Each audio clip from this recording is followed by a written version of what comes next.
And now, Mystery Theater, brought to you in part by True Value Hardware, your store of first choice.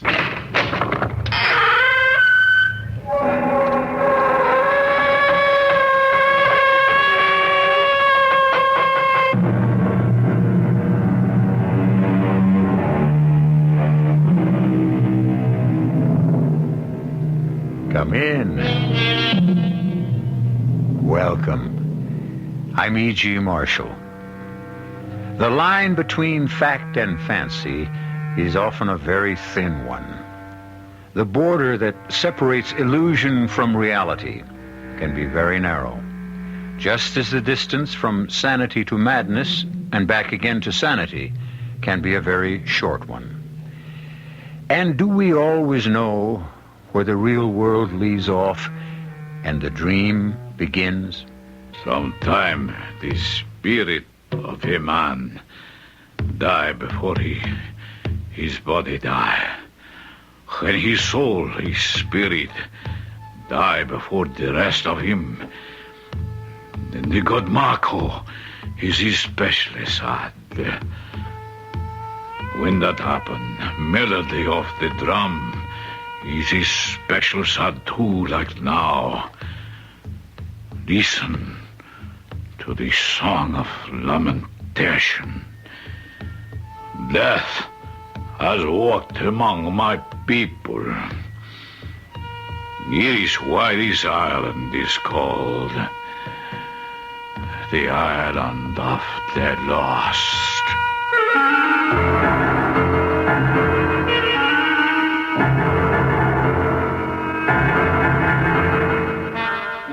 Our mystery drama, Island of the Lost, was written especially for the Mystery Theater by Arnold Moss and stars Norman Rose.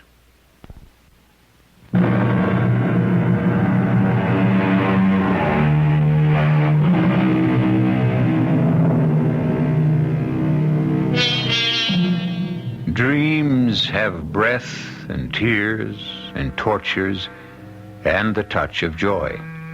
They leave a weight upon our waking thoughts. They take a weight from off our waking troubles. They can divide our being. They can become for us the heralds of eternity. For Tony Bridges, it began in the office of his eye doctor. Tilt your head back just a trifle more, Tony. So, very good. Now hold still, please. You know, every time you put that head mirror on to examine my eyes... And no talking, my friend. Oh, you're the doctor. One moment more. Yeah, so. Finished. You were saying, Tony? Oh, nothing important. It's only that every time you examine my eyes and put that big mirror on around your head with the hole in the middle, it always makes me think of one of those science fiction movies with, Boris Karloff. Well, what's the verdict, Herr Dr. Werner? The hair doctor will prescribe a stronger prescription for your eyeglasses. Well, isn't the prescription I'm wearing strong enough? Not quite, Tony. At your age, shall we say past 39? Past 39? What about for a man who's just past 59? A little stronger still. Fritz, if they'll help cut down on these headaches, it'll certainly be worth the trouble. Yeah, the new glasses may help. We can never be sure about these things. We must always hope. You know something, Tony? What? Sometimes I think your headaches could be, triggered by something not altogether physical. Oh, come on, Fritz. What's that supposed to mean? How old is your wife? Now, you know perfectly well how old Martha is. 30? Almost on the nose. But what's Martha's age got to do with... Tony, she's half your age. Charming, intelligent, beautiful. Black hair, green eyes, the figure of a goddess, the face of an angel. Yes, one of the most gorgeous young women you've ever seen, right? Exactly. Could it not be possible that there is a certain tenseness in your relationship with this beautiful young wife That of yours? causes the headaches? Oh, no, Fritz, I don't think so. I've seen you both at a dinner party. How you react whenever a younger man seems to be paying the slightest attention to her. Martha loves you. loves you deeply. You have no cause in the world to be jealous of her. I promise you. So relax. Enjoy her. Enjoy yourself. Enjoy your life. Fritz, what you're prescribing is exactly what I have in mind. That's good. Good. You know that Martha left a week ago for that vacation we've been talking about. A little hidden-away island in the Caribbean. Well, I am joining her. You're joining her? That's perfectly wonderful. Yes, it's going to be like a surprise. She's not expecting me for another few days. You shouldn't do that, Tony. Well, who says so? Why do you surprise her? Can't you wire her or phone? Well, no way. There's no direct phone to the island. And by the time a wire got there... What about the new glasses? Well, I've lived this long with the old ones. I can live a few more days with them. Here's the address of the island. It's the Hotel Paraiso. Send them Air Express. They should be there in 2 or 3 days. Whatever you say, Tony. Auf Wiedersehen, Fritz. And thanks for the advice. Not at all. And don't forget the glasses. Of course not. See you in about 10 days. Miss Elliot, please take this letter to Mrs. Martha Bridges, Hotel Paraiso, Isla de los Perdidos. I'll give you the exact address later. Send it airmail, special delivery. Mark it urgent. Ready? Dearest Martha, when you get this letter, Tony will already have surprised you. I did my best to think of a way to keep him from coming without arousing any suspicions. No luck. Under the present circumstances, it would be best for you to take every possible precaution. You cannot be too careful, dear Martha. At 1 o'clock the following morning, I was in the lobby of the Hotel Paraiso on the little island of Los Perdidos, the island of the lost. Behind the desk, his feet on the desk, was a bald, fat little man, fast asleep. Excuse me. Maybe this'll work.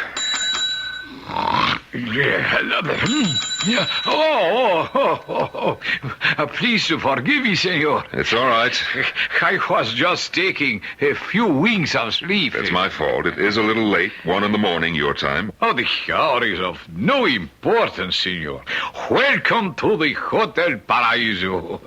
I am at your service. My wife arrived last Tuesday, and she doesn't... Of course, senor. Pablo understands. Your wife arrived last Tuesday. Yes, and you're Pablo. Always at your orders, senor. Your lady, this good senora, is expecting you.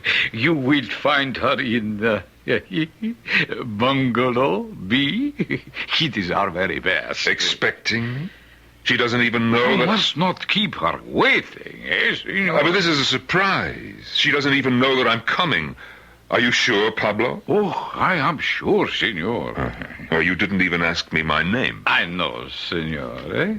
You follow me now to Bungalow B, see?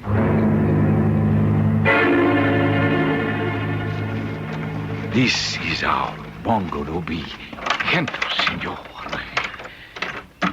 Yes, well, you can put my bag over there near the coffee table. Now, this naturally is the living room. The bedroom is through that door. Just a moment. I want to see. Now, we must be quiet. It's dark, but... Yes, that's Martha all right in there. And she's in bed, sound asleep. Well, as you yourself have said, senor, it is a little late. But I just can't understand it. Don't try, senor. Meantime, try to make yourself comfortable. Admire, if you will, the beauty of this bungalow. Yes, it's very nice. As you can see, all the furniture is what you call rattan. All beautifully handmade by the artistic makers of furniture of the island. And please do notice the draperies, senor. Yes, they're very pretty. Fishing nets woven by the fishermen of the island and made into most unique decorative hangings. But how could she have been expecting me? I wasn't supposed In to... the morning, senor, when you awaken, You will see a view from the bedroom window as you have never seen before in all your life. Are you sure that she... Oh, I am quite sure. Bungalow B is situated on a most high cliff looking down 2,000 feet into our beautiful sea and the rocks below. Yes, of course. I look forward to seeing it. In the morning, senor. And now, senor, pleasant dreams. Until tomorrow. What was he talking about? Martha couldn't possibly have been expecting me. Not for another 3 days. Oh, well, it'll all get cleared up in the morning. Oh, I better get undressed, get a little sleep. And my little gift for Martha. My anniversary present. Beautiful string of pearls. Perfectly matched. Oh, wonderful luster. Well, I'll keep till morning. I'll put them around her beautiful neck as I wake her. Oh, Lord, I'm tired. Well, lights out, Tony. I feel as if I hadn't slept in...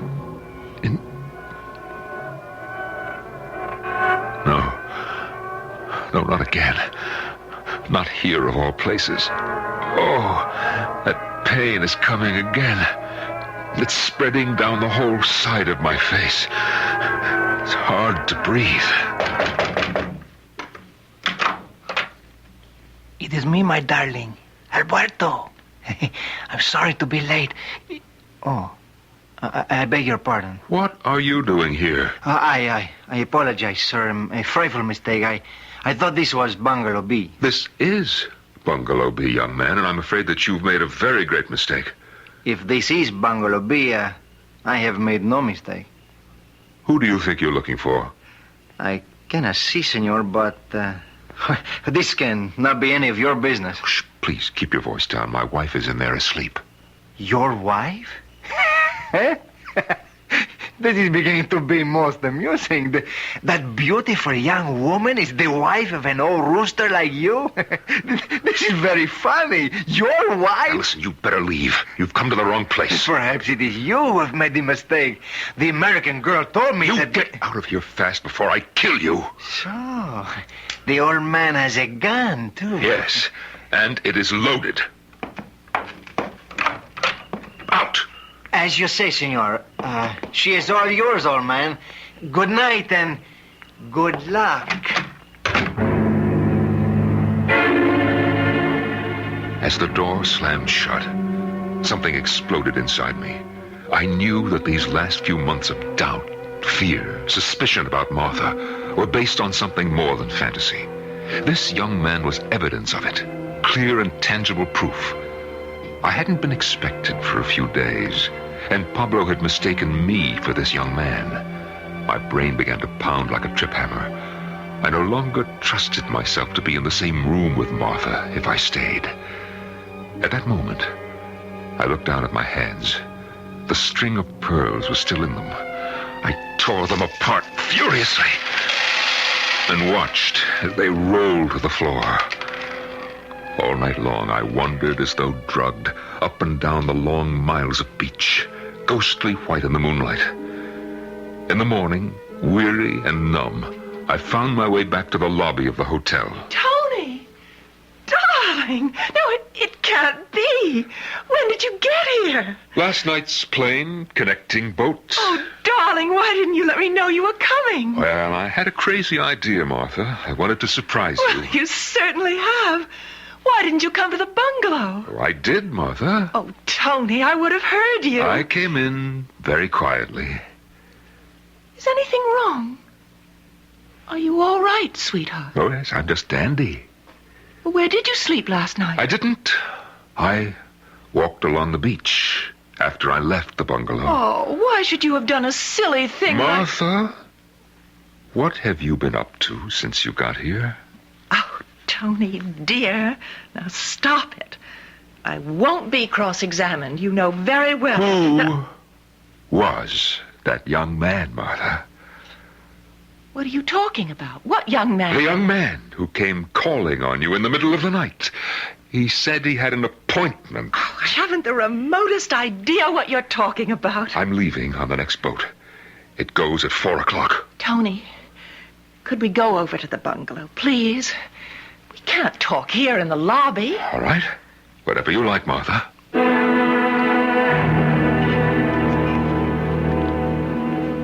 Where'd I put the key? Oh, here it is. Martha? What is it? What's wrong? Martha, you've made a mistake. Mistake? The furniture. It's all different from what it was last night. I don't understand you, Tony. The draperies, they were made of fish netting. These are, what do you call them, matchstick bamboo. Martha, what's the letter on this bungalow? It's Bungalow B, of course. This isn't the bungalow where you slept last night. Of course it is. Let's take a look at the bedroom. Oh, no. No, it can't be. You were sleeping in a double-sized bed, king size, in fact, and this room has 2 twin beds. Now, wait, I know the view. Pablo said that the view from this bedroom window was something that What is wrong, Tony? Well, he said that there was a beautiful view of the sea and the rocks below the cliff and palm trees. Martha, what do you see out of this window?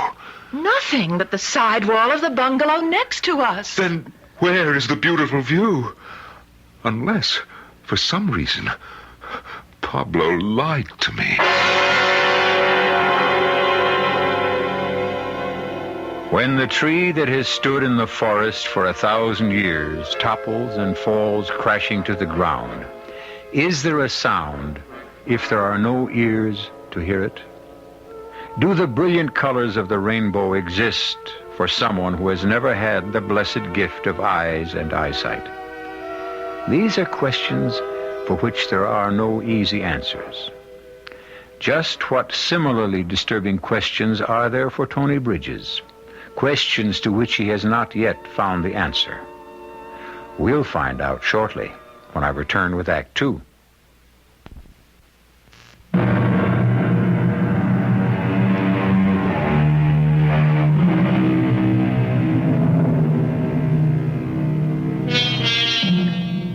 Were the events for Tony Bridges of the night just past, the tree falling in the forest unheard, or colors never seen? What was the logical explanation? For Tony, what had happened was all a little strange and curious. Martha and I talked all morning. She finally convinced me that everything that had happened last night was, in fact, a series of reasonable coincidences that spelled out mistake. For the first time in months, I felt as close to Martha as I ever had, and I knew she felt the same way about me. We went for a walk into the mountains that rose behind the hotel. On the way back, just as we were nearly at the bungalow, Martha lost her footing, turned her ankle badly. I carried her into the bedroom.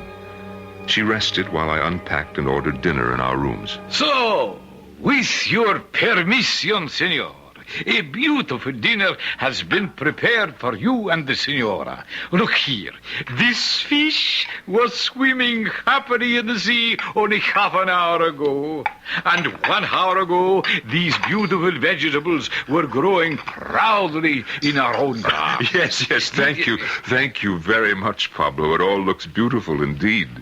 So I placed the dinner here on the table. Thank you. And, senora, I hope you do not suffer too much pain. No, it only hurts if I try to move it or put weight on it.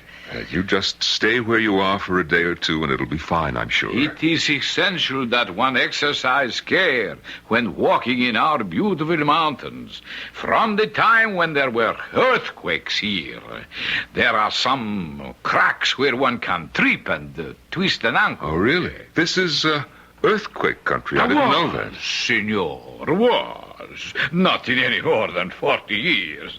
Now, there. Your dinner is served. I leave you to the enjoyment of it. Buenas noches to you both. Senor, senora. Well, Let me get these few things away in the closet, and then we'll have our so beautiful dinner. Do you have the key, dear? What key? To this second closet. It's locked. Oh, I forgot. There isn't any key. Pablo said the last guest took it with him. There's no master key, so he's ordered a duplicate from the mainland. Oh, well, I'll put my stuff in your closet then, all right? The key should be here by tomorrow or the next day. Oh, that's great.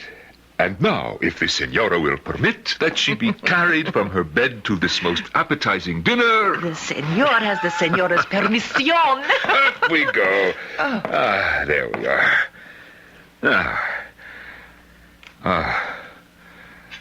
Comfortable. Yes. Couldn't be happier. Except for this stupid ankle. Buen appetito, my darling. To us. To us.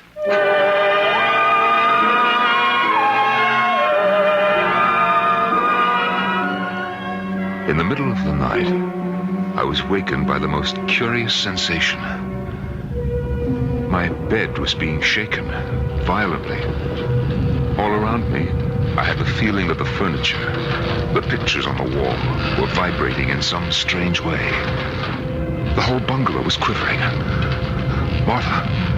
Martha! Are you all right? Martha, are you awake? Oh, where's that light? Oh, there. Martha! Her bed was empty. Martha, where are you? Where could she be? Then I suddenly remembered her ankle. How could she have left her bed? Where could she have gone? What had Pablo said about this once having been earthquake country? Of course, that's what was happening. At your service, Senor Reyes. We're in the middle of an earthquake, aren't we? Earthquake? There is no earthquake, Senor. But of course there is. What are we supposed to do? What? Do, Senor? Oh, look, will you stop beating about the bush? Just tell me that it's nothing serious or that it'll pass without damage, but don't tell me that it's nothing.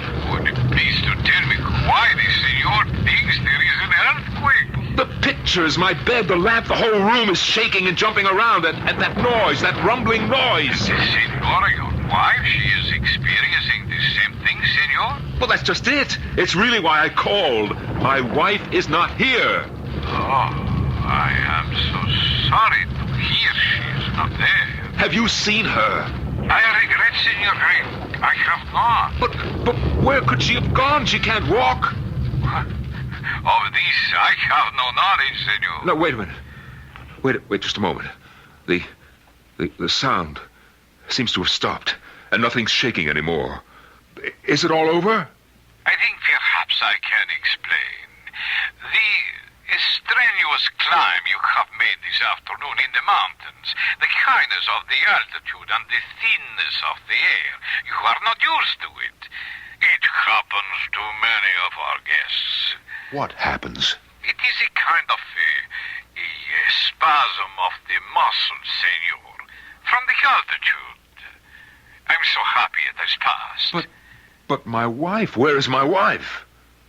Of that, Senor, as I have already said, I regretfully have not the slightest idea. Sleep well, Senor.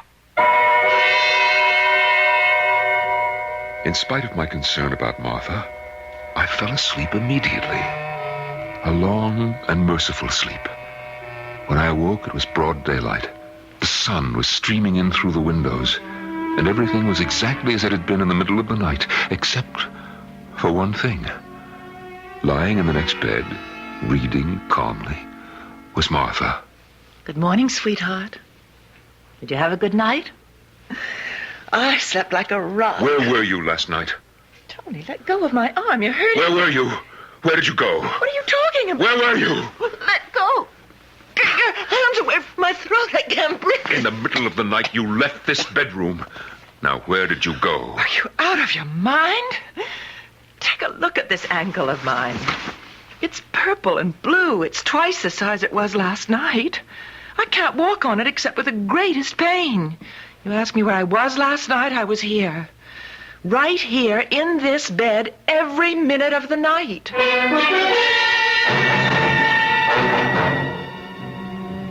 A couple of days passed. They were blessedly peaceful, uneventful, golden. 2 days before our vacation was to end, Martha's ankle was strong enough for her to venture out on another little walk into the hills that ran along the edge of the cliff that overlooked the sea below. Oh, this cane's a great help. I really don't have to put my full weight on the ankle. Just watch your step. Avoid any of those cracks that Pablo pointed out. Oh, look, darling, there's a clearing up ahead. We could rest for a bit when we get up there. Oh, listen to those birds. Yes, the whole thing is like a Garden of Eden. You know, Pablo said if we follow this path, we'll discover thousands and thousands of wild orchids. Oh, we should have come here long ago. It's so much more fun than going to those silly luncheons. For the first time in months, I began to feel sure of myself. Sure of Martha. In spite of all my fears, I knew she loved me. I had no reason for being jealous of her. Everything is so much more fun. Not a single reason. As she spoke, I began to hear a strange sound, like the flapping of 1,000 wings, coming nearer and nearer. Tony, look! The sky is black with them. Birds. Huge birds. Martha, what are they? They're all pink and red. I think they're flamingos. I've never seen so many birds in my life. They're coming closer and closer. Oh, Tony, I'm frightened. What should we do? I don't know. Martha, use your cane. If they come close, use it like a baseball bat. Here's a branch from a tree. I'll do the same. Look out, Tony. Here they come. Look, there's one. Oh, that big one. Oh, that big one just knocked off my glasses. I can't see. Don't think I can fight them. There are too many of them. Keep at it, darling. Sooner or later. Oh. Martha? What happened? Where did they go? They? The flamingos. The birds. They disappeared as suddenly as they came. Are you all right? I'm fine. I can't imagine. Oh, I need a cigarette. You take one of mine. They're in my bag. I can't see very well. I lost my glasses when those birds... The bag. It's right near your feet. Oh, yes. Yes, I've got it. Oh, there's so much junk in your bag. What's that? What is it? Listen. You hear it?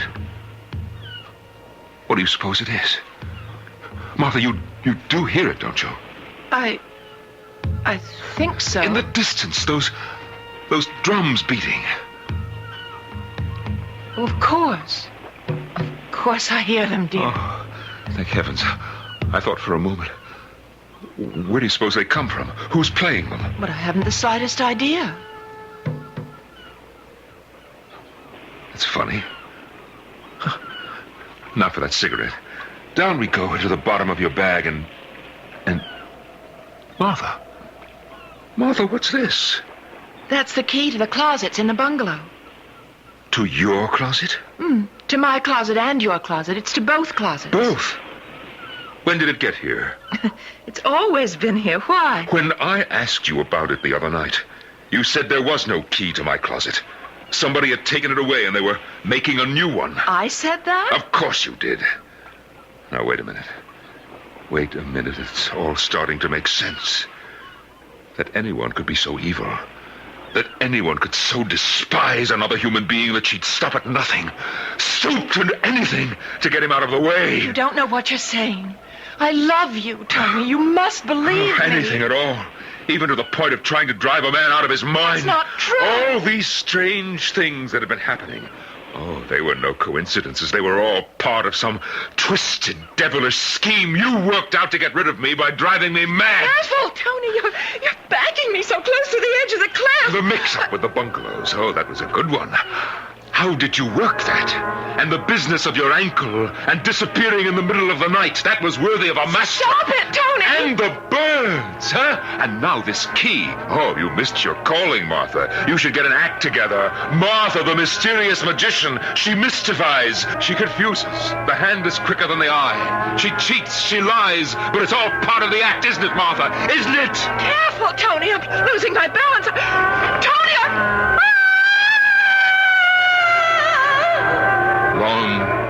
trip, Martha. 2,000 feet. And those sharp rocks down there can't be very comfortable, can they? The act is over, Martha. Curtain, Martha. Jealousy is said to be the child of love. But if the parent does not do his best to strangle the child will not rest till it has poisoned its own father, which may well be the case with Tony Bridges. To what further extremes will the deadly venom of his jealousy drive Tony? He may or may not know the answer, but we shall when we return shortly with Act 3.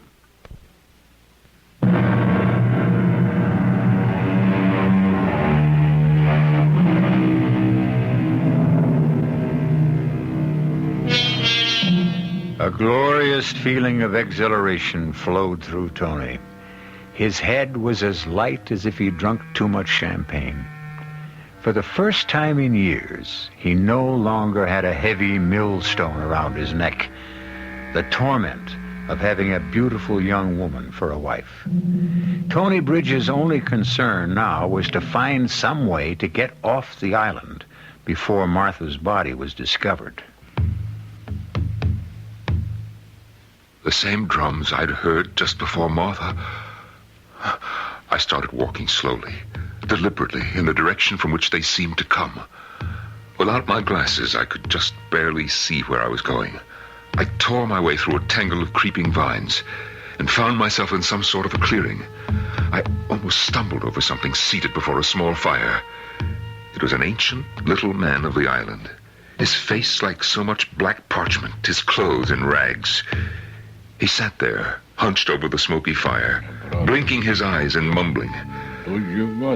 I beg your pardon. It is all my fault. I should not sit in the middle of the bath, but it is a good place to meditate. Who are you? What's your name, old man? He is long forgotten, my name, even by me. What are you doing here? Sitting, listening, thinking. Listening? To the sad and mournful song of my people. Oh, you mean those drums? You hear them too? Alas, I hear them too well.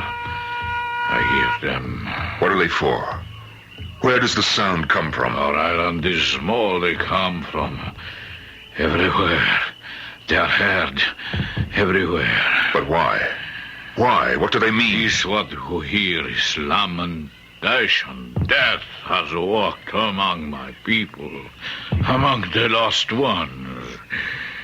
It is why this place is called Islarilos Perdidos, Island of the Lost. Someone has died? Someone has passed on to Mako. Who is Mako? The great father of all things in the sea, from where we all have come to where we all shall go. I see. This is reason for bewailing of the drums. They beat out their farewell to the soul of a man who is making the journey to Mako. The soul of a man or a woman? Man. Always man, not woman. For woman, drums play another song, not this one. I understand.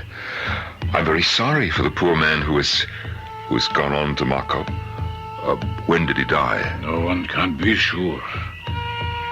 Perhaps he is not yet dead. Well, then why... The drums often sing with the promise of things to come, to some soon.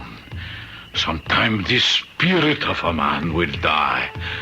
Before he does, then Mako is especially sad because he is made to wait.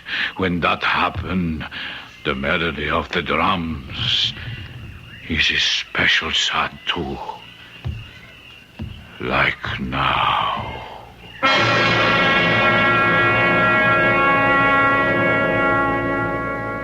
I left my ancient friend as quickly as possible. made my way back to the hotel. I couldn't stop thinking of all the confusing things that had happened since I arrived on this cursed island. The mix-up with the bungalows, the visitor that first night, the missing closet key, what I had thought was an earthquake, Martha's apparent disappearance in the middle of the night in spite of her bad ankle, the attack by the flamingos, and finally, my realization that Martha, in some way, has made all these things happen to drive me out of my mind. Well, hold on there. Has made things happen? Huh. Made things happen. Martha is dead. Her body at this very moment is being battered against the sharp rocks by the angry waters of that beautiful blue sea. Senor Bridges, I have been looking for you all over. What do you want?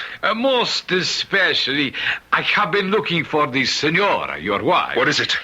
For you, senor, this small package has arrived by this morning's boat. Oh, thank you, Pablo. And for the senora, this letter. Handmade, very special delivery. He's marked most urgent. Yes, I'll take it. You will be sure, senor, it reaches the hands of the senora. Is also marked very personal. Don't worry. Thank you, senor. I walked over to Bungalow B.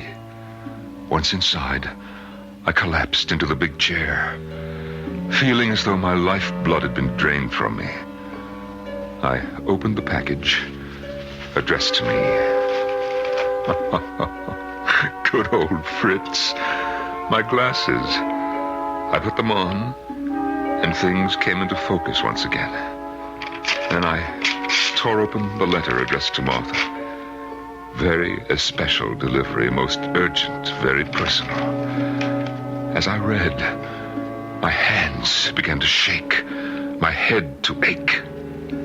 Dearest Martha, when you get this letter, Tony will already have surprised you. I did my best to think of a way to keep him from coming without arousing any suspicions. No luck. Under the present circumstances, it would be best for you to take every possible precaution. You cannot be too careful, dear Martha. My last examination of Tony showed unmistakable symptoms. In the simplest language, of deterioration of the brain tissues. The symptoms point clearly to a situation where Tony's sanity hangs by a very thin thread. At any given moment, that thread may snap. If it does, the first manifestations will be an attack of dizziness, accompanied by a buzzing in the ears and a blurring of the vision. There are also indications of things that follow the classic pattern, that there will be a series of hallucinations. Hallucinations. He will think he sees and hears things he actually does not see or hear. He will think he has done things he has not actually done. Hallucinations. Then none of these things ever really happened. And Martha's alive. She's alive. Like everything else, I imagined that too. I imagined that I killed her.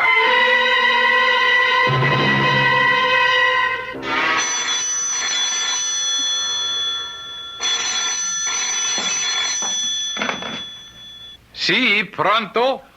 Pablo, have you seen the senora? Un momentito, por favor. I have not seen your wife since she left with you, senor. But you don't understand, Pablo. Everything is... Will you please to have a seat for one small moment, Senor Bridges, until I complete this telephone call? Your pardon. Si, jefe. You see, Pablo, I'm not exactly well, and I had the foolish idea that Martha, my wife, had fallen over that I had pushed her and that she... You understand? Diga usted que... Ah, no, it's incredible. ¿Está seguro? I thought she might be dead, but now I know that too was what we call a hallucination, something that you think Se that... cayó en las rocas. A pie de la cuevadra. Oh, yo lo digar. Gracias, jefe. Hasta pronto. What was that all about, Pablo? I Regretfully must inform you, senor, of some very bad news. What is it, Pablo? At the foot of the cliff, senor, just below the hotel, 2 fishermen have just discovered the body of the senora, your wife. The police will soon be here.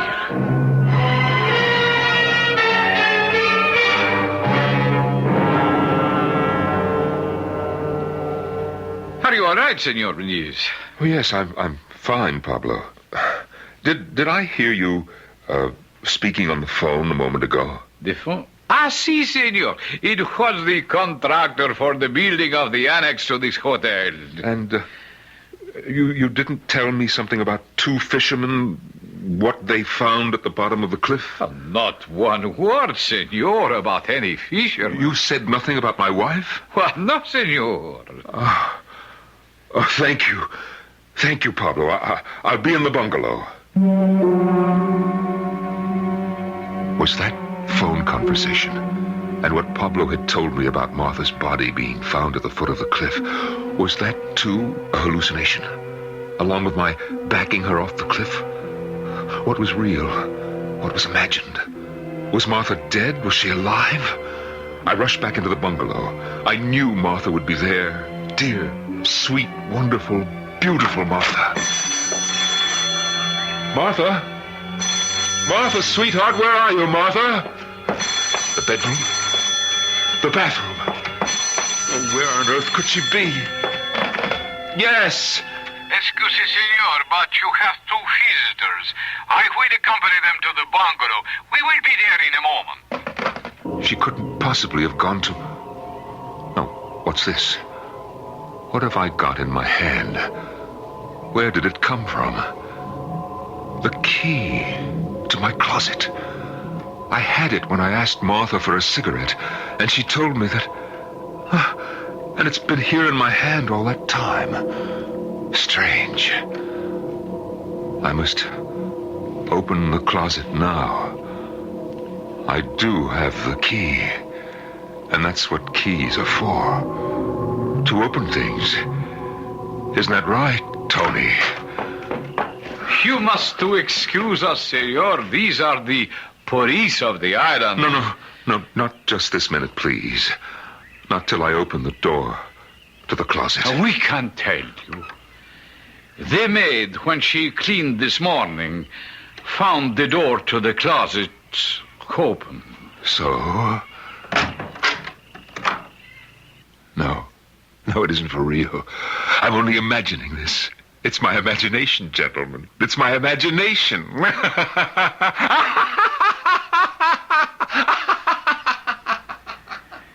See, Senor Jefe, here in this closet, that is the body of his wife, is strangled with this string of precious pearls.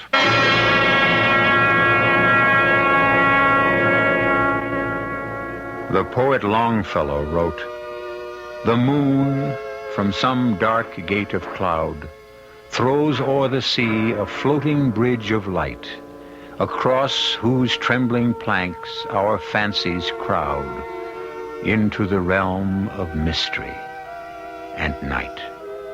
So Tony Bridges, as he stands staring into the sea, watching the floating bridge of light cast by a full Caribbean moon, Tony knows at last the difference between the real and the imaginary. Or does he? I'll be back shortly.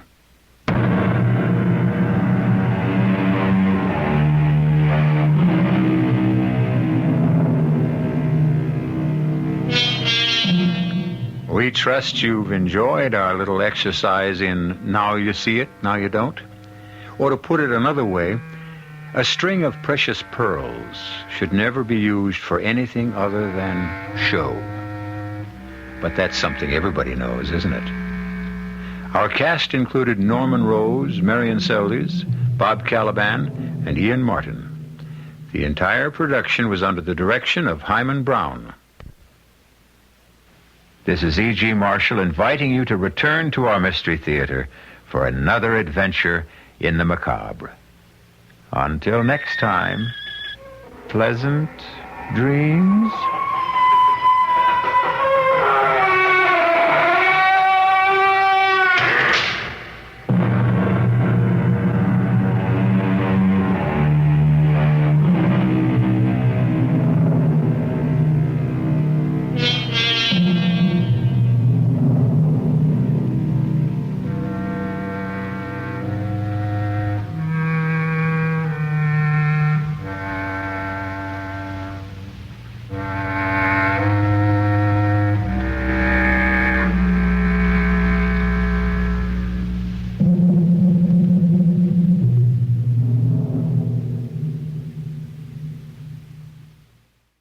And now, Mystery Theater, brought to you in part by True Value Hardware, your store of first choice.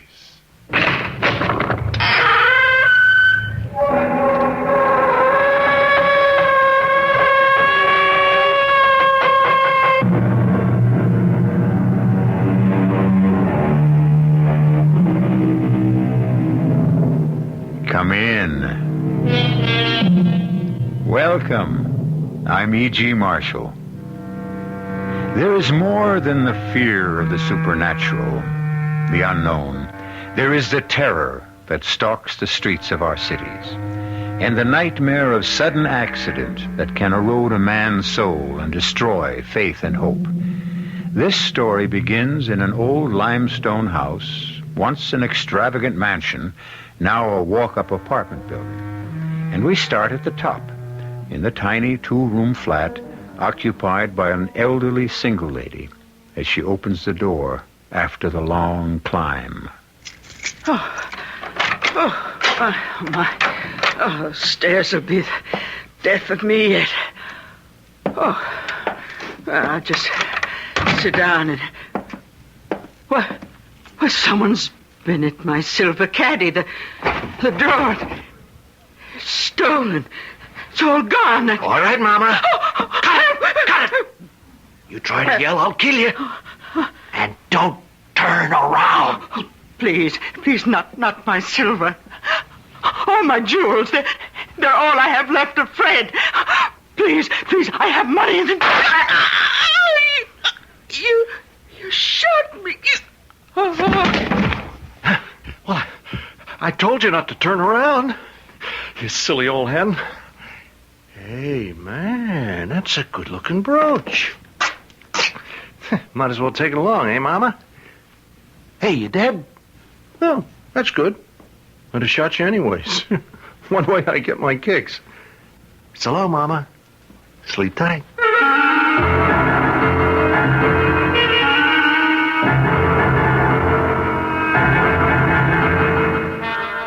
Our mystery drama, The Deadly Blind Man's Bluff, was written especially for the Mystery Theater by Ian Martin and stars Mason Adams and Augusta Dabney.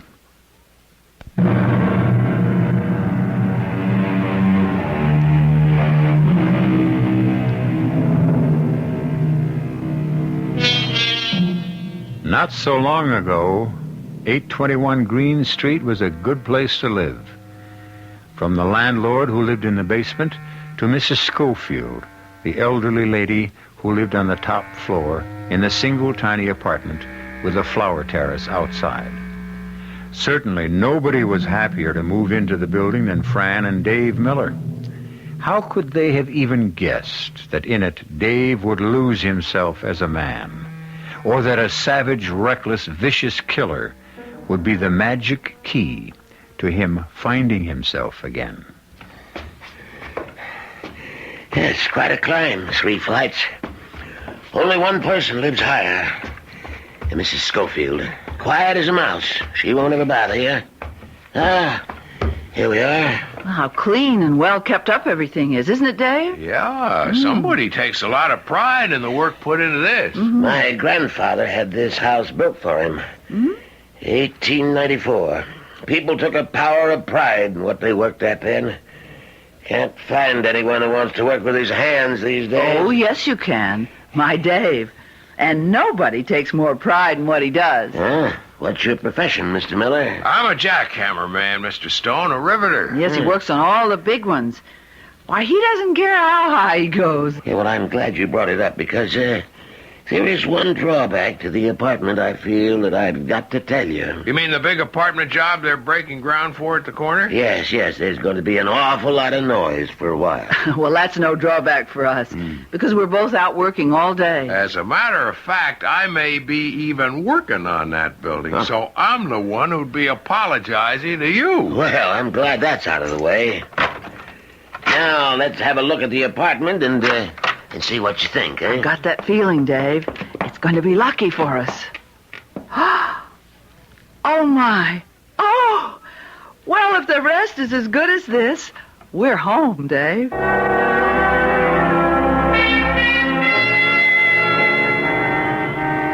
Morning, Mrs. Schofield. Not off babysitting with your grandson today? Oh, Sergeant Hennessy. Now, how would you know today's my day? Because 'tis Friday. And your habits are as regular as clockwork. The sergeant knows the habits of everyone in the precinct. It's what I get for being a beat cop the most of my life and sticking to it. Well, don't think we're all not grateful, Mr. Rivera. It's why we all think this is the safest neighborhood in the city. But my son and his family are off on vacation for 2 weeks. I'm surprised you didn't go along. Oh, too far. Besides, my plants need me. Well, bye now, Sergeant Hennessy and Mr. Rivera. Bye. I like that, mister. A lady only had titled friends. Hey, who's the big guy following her up the stairs there, huh? I never seen him before. It's okay, Juan.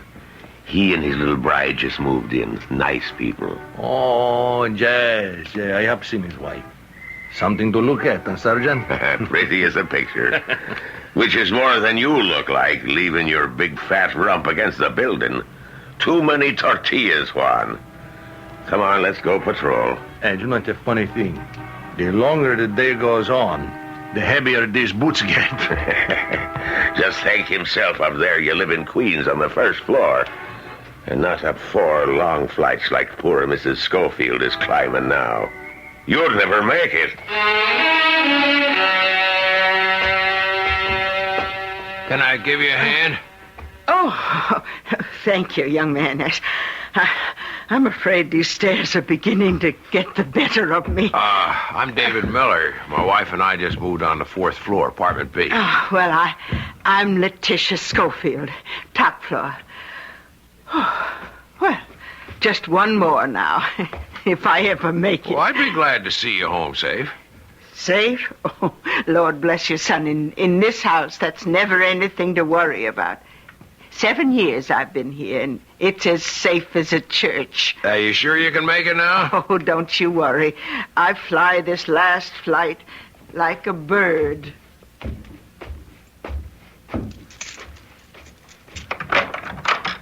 Fran, it's me. I got the cup hooks and the other stuff. Hi, darling.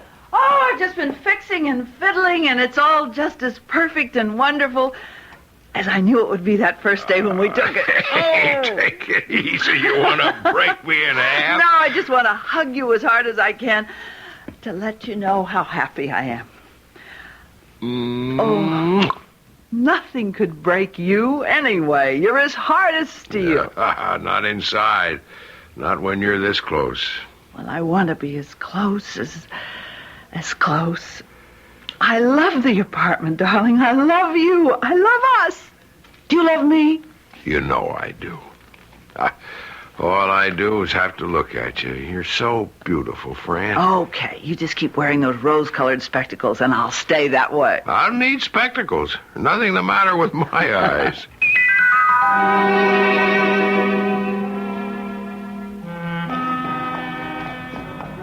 What floor you'll be working on today, Dave? 76. Just started to frame up. Oh, darling. Gee, I wonder at you sometimes. Aren't you ever afraid? I wouldn't want to take time to think about it. You can't. Fear's like rust. Once you let it start, it corrodes everything. Oh, I'd be afraid of losing you. You start thinking that way, and you destroy the way we love each other. Don't you forget yesterday afternoon. Don't you? Don't worry, I won't. Well, I'll see you around 4. And it's an eternity. But it's worth living through, just so we can see each other again. And I'm the one who gets the best part of that bargain.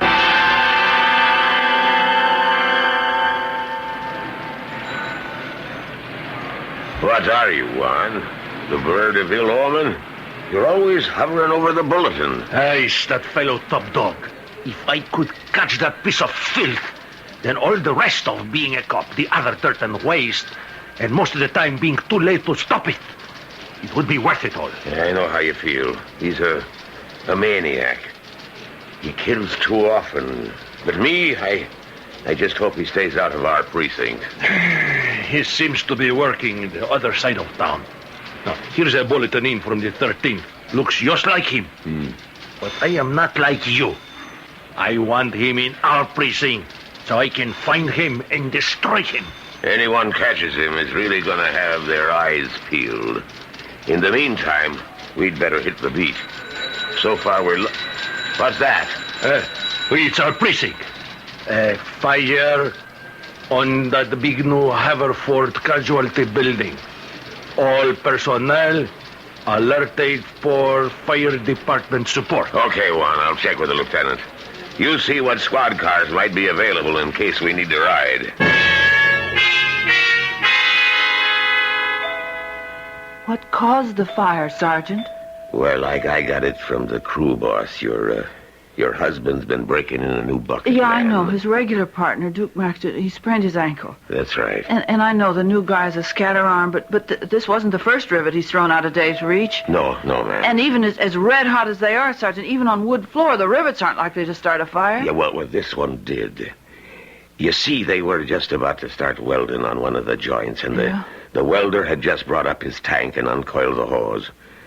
The rivet your husband couldn't catch landed right on the rubber hose, burned through it like that. Oh, and flash-fired back to the tank. That was pure oxygen, ma'am, and it went off like a bomb. Oh. It's a lucky thing for Mr. Miller. The welder was kind of between him and the tank, a human shield, like. The poor man, how awful. I hope he wasn't hurt too bad. He didn't feel no pain. He's dead? Yes'm. And Dave? Here comes the doc now. She's the one to ask.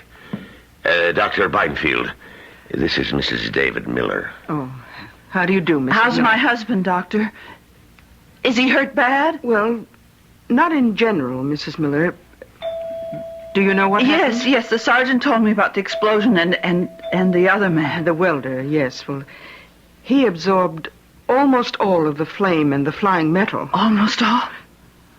Unfortunately, well, one of your husband's eyes was badly burned. Oh, plastically, we can patch him up as good as new, but I'm afraid the sight... Oh, no. Oh, but Doctor, the other eye, that's all right, isn't it? Please, isn't it? Mrs. Miller, I have to ask you to be brave. The other eye was hit by a piece of the tank that we've been operating. Fortunately, your husband was far enough away so that most of its force was spent. There was no injury to the brain, but the optic nerve... Go on, Doctor.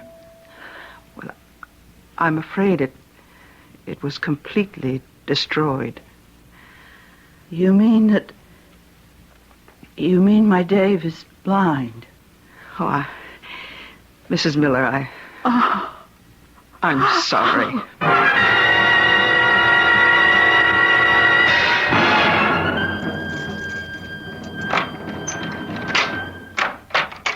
You had to walk in and see me. No. Just keep your mouth shut and do like I tell, mister. And just walk over to that wall, away from the door. Keep your hands up. Say nothing, right? Not a peep. Not even to beg and crawl and tell me you never seen me. You never seen nothing. You didn't see nothing, mister. Nobody sees Top Dog and lives.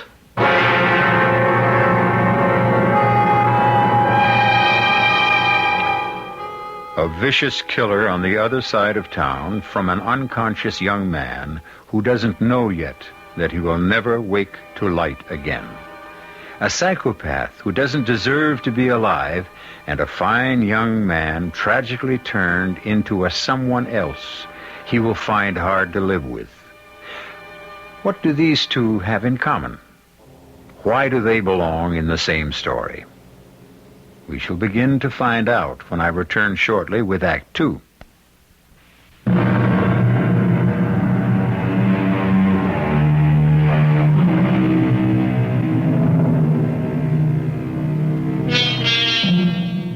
In the long weeks that followed, Dave tried to make his adjustment.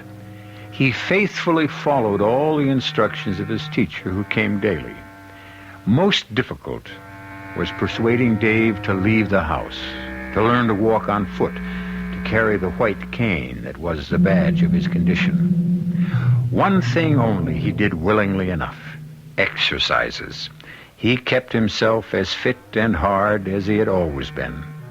Outside, he was still the same Dave Miller, alive and vital. But inside, something at the very core of him had died. Particularly after the riveters came to the building at the corner. Oh, Mr. Miller, can I give you a hand upstairs? No, I don't need a hand up. Oh, I'm sorry, Mrs. Schofield, isn't it? Yes, and I'm the one that's sorry. I spoke before I thought. It's just that you don't know how I dread those stairs, so I'll do the helping. Huh? I gotta find some use for myself. You got groceries there? Oh, just a few. Most I can manage at one time. You give me those. Come on here now. Let me have them and take my other arm. And this time I am taking you right to your door.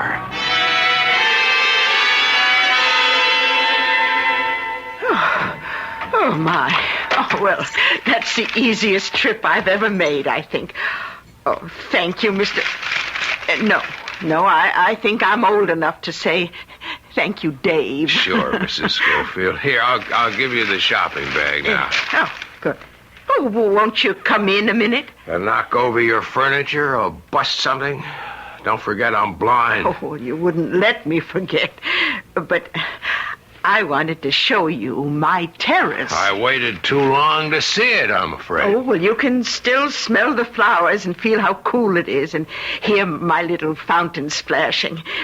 Even with all the other racket, I can still go out there and feel at peace. Terrace, huh? Mm-hmm. And I'll even make you some lunch. Friend's at work, isn't she? Well, somebody has to make it to pay the bills. Okay, just guide me so that I don't make a fool of myself. Well, now you just give me your hand and I'll guide you. Now, that's my silver tea caddy that Fred, he was my husband, he gave me for a special wedding present. He knew I always... Oh, watch out for the chair. Here. He always knew I liked to set a good table. And that's my corner cupboard with my bells. Fred gave me one every New Year to ring it in. 35 of them. He died before he could give me the last. Oh, now, here's the terrace. I'll get the door, and watch out for the step over. Yeah. Oh. Hey, something smells good. Oh, that's honeysuckle. It's just like a weed, really. It takes so much pruning, but I can't bear to get rid of it. Other good smells, too. Mm-hmm. Roses, gardenia, carnations. That honeysuckle's getting stronger. Oh, that's because you're right near the edge. Now, careful. Yeah. I feel the coping. What's down below? Oh, the sidewalk and the areaway. Long drop. That's what drives me real crazy. Oh, I don't blame you. It bothers me a lot. Oh, no, not for the same reason. That's where I ought to be. Up there with my gun.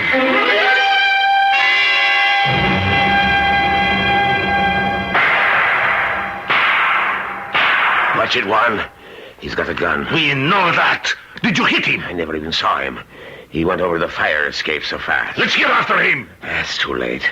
He was 4 or 5 rooftops away, and between 2 of them's a jump neither you nor I could make. It was Top Dog, wasn't it? And by all the signs. Another top-floor apartment, another corpse. And something new I don't like at all. What? He's moved his territory.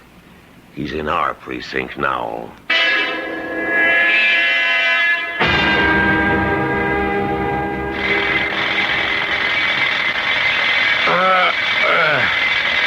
Yeah, atta boy. Drive that rivet home. What? Who's that? Fran? Yes, Dave. Oh, I'm sorry about the riveting gun. Well, they'll be jack-gutting all day. Well, I should have closed the bedroom window when I got up. I'll get it now. No, I'll do it.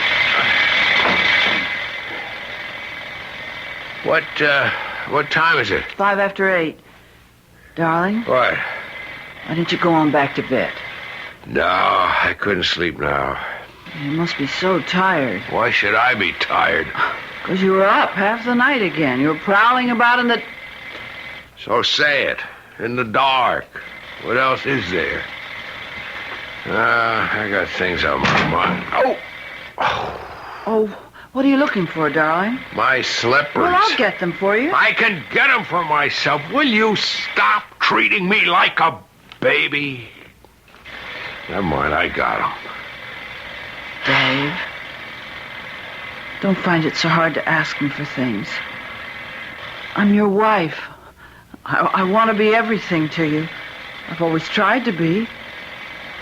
Is it so hard to let me be? Dave, can't I be your eyes? I'd give them to you if I could. Oh, honey, come here. I'm sorry. Just try to bear with the bear, huh? That's not much of a joke. I think it is.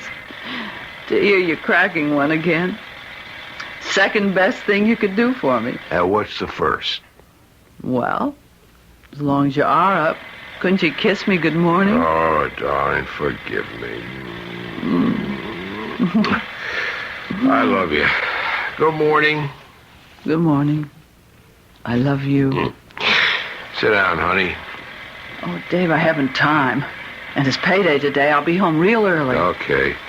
Can't do anything to interfere with the old take-home. Somebody's got to keep a roof over our heads. Honey, listen. Don't get down in the dumps again. What is the point? I feel so useless. I gotta do something. I gotta find something to keep me busy instead of hanging around in the apartment all day, twiddling my thumbs and going nuts. Well, you ought to be taking your walk, getting some air. Sure, I tried that yesterday, bumping into everyone, bumping into everything, having little kids help me across the street. I tell you, when I went up with Mrs. Schofield, I was ready to take a dive off her terrace. Oh, listen, now, I can't leave you like this, Dave. Why don't you listen to the teacher and you get a dog? No! How many times are we going to have to go around that again? Gee, forget it, honey. Look. Maybe I will look into it. Don't worry about me. Worry about yourself, huh? Hey, what's the time? It's after 8. I've got to get my coat and fly. Yeah, any hot coffee left in the kitchen? Oh, no. And Dave? Yeah? Well, you'll have to make instant, because the electric pot is on the fritz again. Darling, it shorted out the whole house when I plugged it in this morning. Did you put in a new fuse? Oh, sure. Oh, where's my bag? I'm the last person to ask. But I'll fix the percolator. It's just a loose connection. And Fran. Yes, darling. While I'm at it, I'll try to rewire myself. Oh, darling, I hate to leave you in this mood. Yeah, in this mood, I ought to be left. I'll see you around 5. Okay, maybe earlier. Oh, and there's fried chicken and corn on the cob for dinner. Well, that ought to bring out a grin. From ear to ear. Oh. Just look at me. My favorite sight. Bye now. Bye-bye. Good morning, Mrs. Schofield. Oh, Mrs. Miller. Oh, I'm so glad someone's going downstairs. You know, they'll be the death of me. Well, yet. here, you lean on my arm. Oh, thank you. How's Mr. Miller? Oh, Dave's coming along fine. How's your son? Well, I don't see so much of him. He's off at business so much. Well, I should think you'd want to live with your family. Oh, no, I'd only be in the way. My son and his wife have their life to live, and 3 is a crowd. Besides, it's good for old people to be independent. We have to hold on to our pride. We'd fall apart without it. Not only old people. Oh, What? I was just thinking, what can you do for someone who's lost it? Well, you can't. Just count on time for Dave. I'll try to remember. There, that's the last step. Oh, good. I'll get the front door. Oh, that's awful riveting. I'll be glad to get away from it for a day. Morning, Mrs. Schofield. Mrs. Miller. Oh, good morning, Sergeant Hennessy. Good morning. Could I remind you that me and Juan Rivera are collecting again for the Police Boys Fund? Could I put just a wee bite on your board? Well, not on me now. I've only a subway token and lunch money till I get paid. But I'll be back early. Before 5 this afternoon. Could you stop back? Oh, yeah, sure. Well, could you wait for me till then, too? I've got to catch my bus. Well, I wouldn't bother either of you, except in a good cause, but I wonder now, should I be troubling Mrs. Miller at all under the circumstances? You let her contribute her bit. Don't undermine her pride. Well, it's Dave Miller's pride I'm thinking about, now that he can't work. Yeah, I was laid up once with a bullet, and I thought I'd never be a whole man again. But I had the chance to recover. Yeah, what has he got?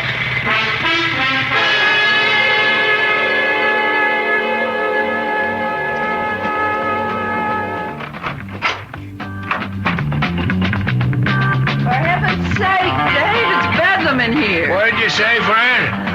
You mind if I turn off the TV? Be my guest. I can't look at it anyway. That hammer was driving me up the wall. I had to kill the noise. Poor baby. I'm gonna have to get a dog, Fran. You're right. At least it'd get me out of the house more often. Why, hon, that's what you need. You've got to start living again. Living. Living. That was living for me. Fran, you just don't know. Slung in a rig, feet braced against a column, whacking home those red-hot nails. Or straddling a crossbeam as a bucket man and picking those sizzling babies out of the air and lobbing them up to the gun hog and his funnel. Or passing them on with the tongs. I tell you, a guy felt like a king. I mean, you owned the world. You were building a whole city. You could turn any which way on your perch and you could see the... Dave, darling. Darling. Gee, forget it. It's over. It's done with, and so am I. I'm no good to you. You're my world, darling. You're all I want. But you know, you're acting like a baby. It's about time. It's about time that you started acting like a man again. How? By facing your problems.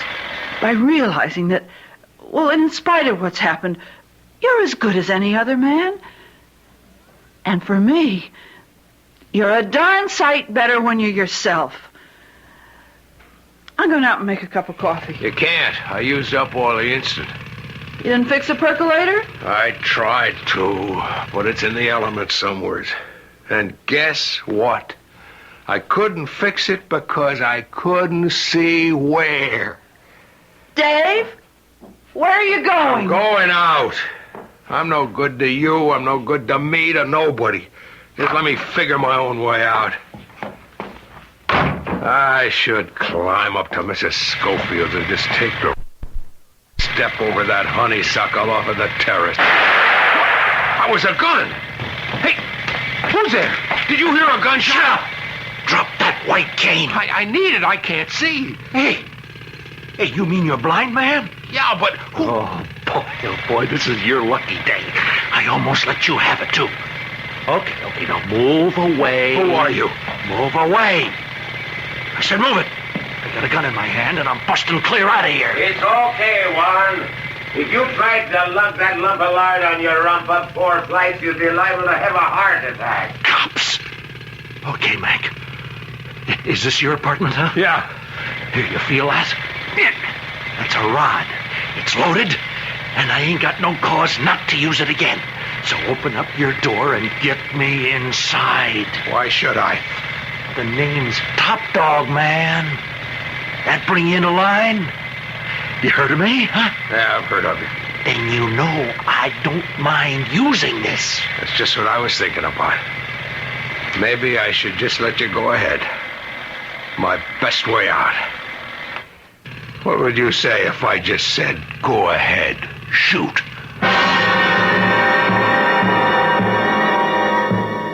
It's taken a while, but these uneven antagonists have met by sheer chance. Now the smell of fear hangs heavy in the air. The desperate criminal about to be caught red-handed. The hopeless young man who thinks he has so little left to live for. A moment of desperate decision for both, which we will return to shortly with Act 3.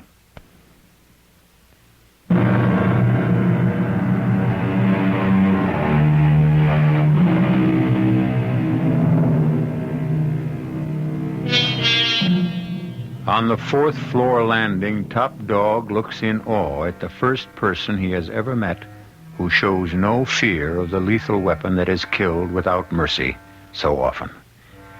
From below, approaching gradually, is the measured tread of the sergeant of police as he toils up the stairs towards them. Above is the woman Top Dog has just murdered, and he knows there is no rooftop escape from this house. You open that door, man, or you die. Suppose that's just what I want. Someone to do for me what I haven't got the guts to do myself. No, that's just where you get it if you don't open that. Dave! Shh. Okay, lady. Okay, that's it. I got a gun. Now back in the house, or I let your husband have it. Please don't. Same goes for you, mister. Now you don't move, or the lady gets it. Okay, don't shoot. I'm with you. This your wife? Yes, so help me. Shut up. Now, nobody's going to get hurt if I get out of here, okay? But I'm warning you. I got nothing to lose. Now, I just knocked off that old dame upstairs. So the both of you just freeze and keep your mouth buttoned real tight. Or I start blasting. Now, shh. Hey, Warren. Yes, Warren. Yes. I was just looking out the 2nd floor hall window. There's an old heap parked on the other side of the street. Yeah, I see it. Check that plate, will you? Looks like a stolen car to me. Lousy copper. What's he want? Maybe he heard the shot. Oh, come on, over that rivet gun? Hey, what's that lousy cop want here anyways, huh? Every cop in this city is looking for you, Top Dog. Dave, don't bait him. That's okay, lady. I know it. I am #1. Sure, something to be really proud of. Did you really shoot Mrs. Schofield? She caught me going through her apartment. To shoot an old woman in cold blood? Well, she seen me, didn't she? No. Listen, baby, I'm a 3-time loser. Now, I got nothing to lose. Was that poor little thing? Shh. She could have pulled me out of the file. She seen me. And anybody sees me on a job gets it. Anybody catches me on a job gets it. Hey, that's where you get a break, man. Now, ain't you glad you're blind, huh? You couldn't give him a make on me.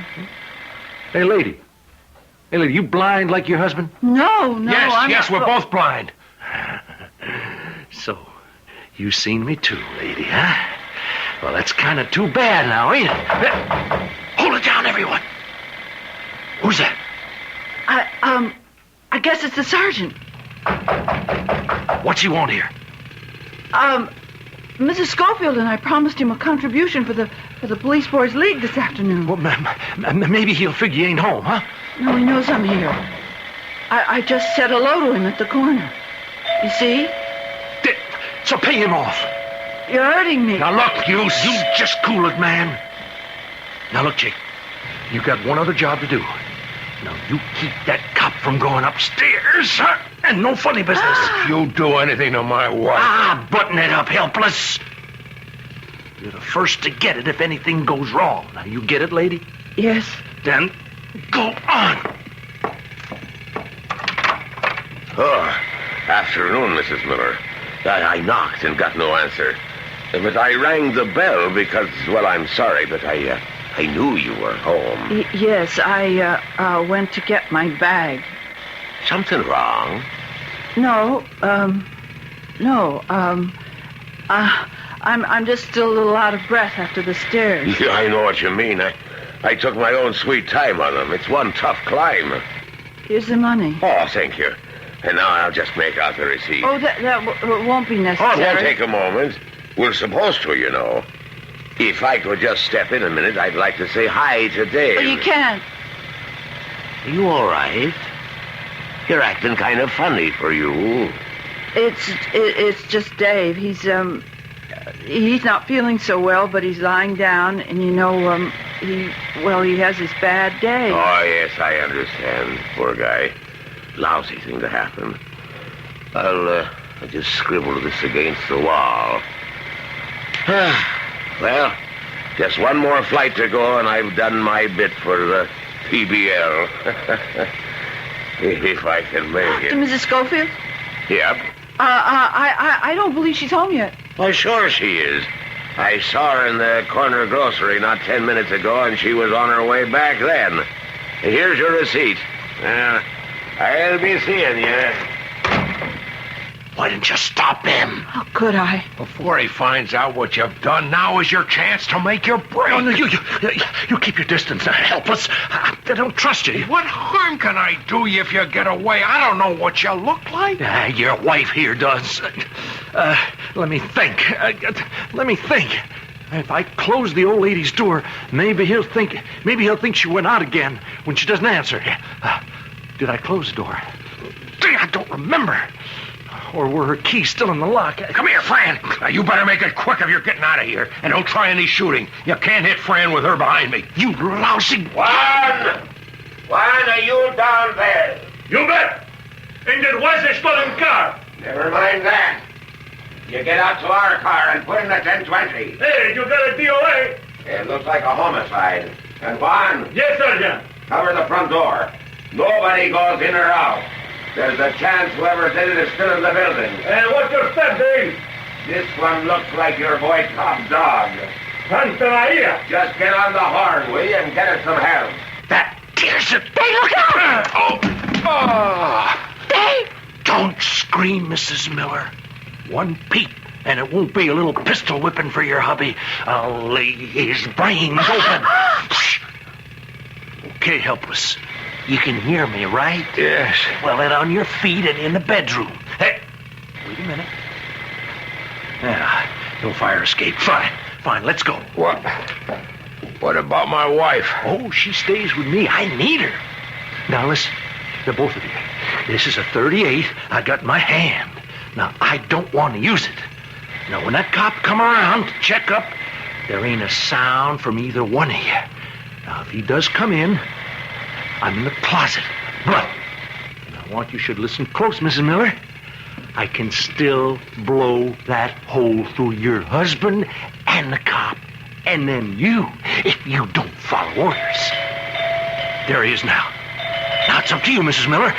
Get in there, help us. On your face in the bed. Mrs. Miller? I ain't closing the bedroom door. Mrs. Miller? Now I can watch every move you make. Go ahead, Mrs. Miller. If anything goes wrong, I might even shoot you Mrs. first. I Miller! understand. Oh, well, I'm sorry to bother you again, Mrs. Miller. What's the matter, Sergeant Henderson? No, are you all right? Why, has something happened? I was in the kitchen, and I thought I heard shouting. That was me and Patrolman Rivera. Now, I don't want to upset you, but there's been an accident upstairs. Mrs. Schofield? Is she... She's dead. She was killed by a gunshot and robbed. Probably by a professional who goes by the name of Top Dog. He's a vicious, psychopathic killer, and there may be a possibility he's still in the building. If only we knew exactly when the shot was fired, we'd have a better idea. Maybe I'd better ask Mr. Miller. Oh, he couldn't have heard anything.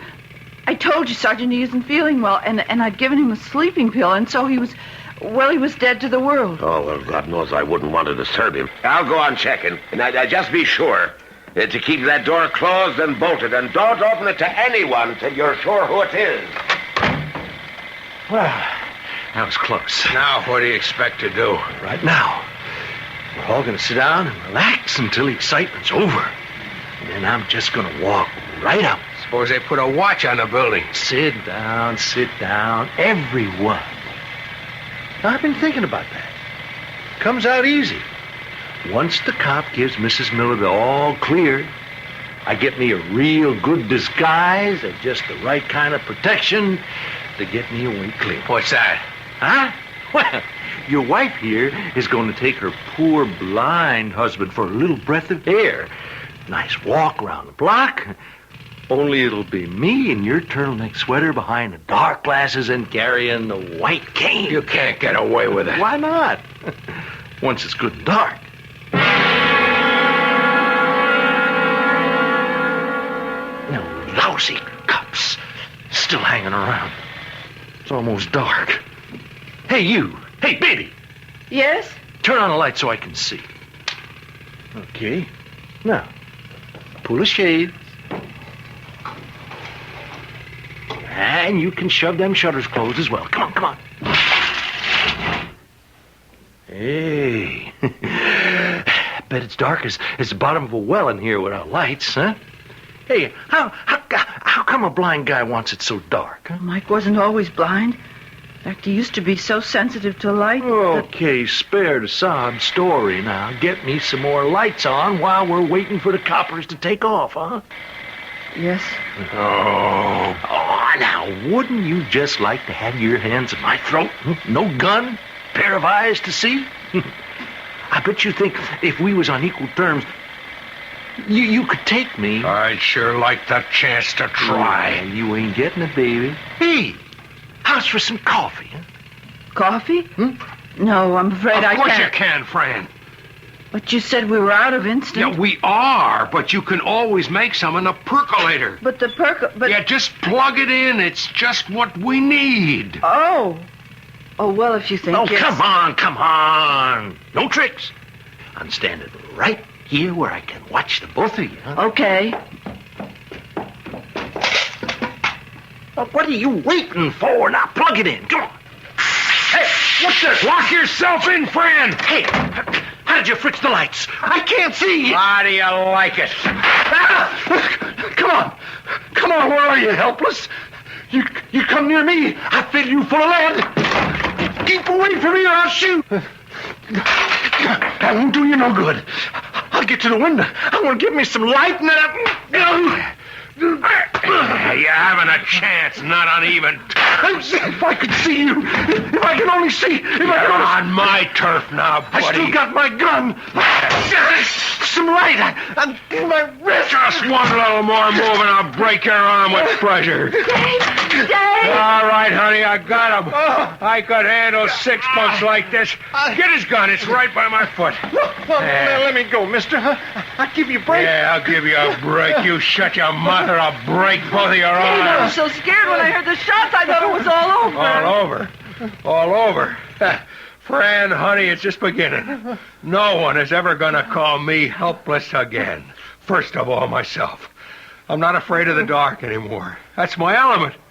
And you'll see. I'll find a way to make it work for me. But you better put in a new fuse. The police will need some light when they get here. Those shots will bring them running. Oh, Dave, I'm so proud of you. Oh, it's even better, Fran. So am I. I got my own pride back.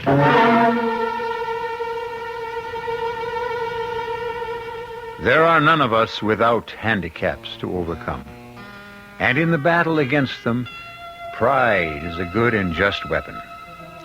Dave Miller's is a great one, but he'll conquer now that he knows the way and has found the desire.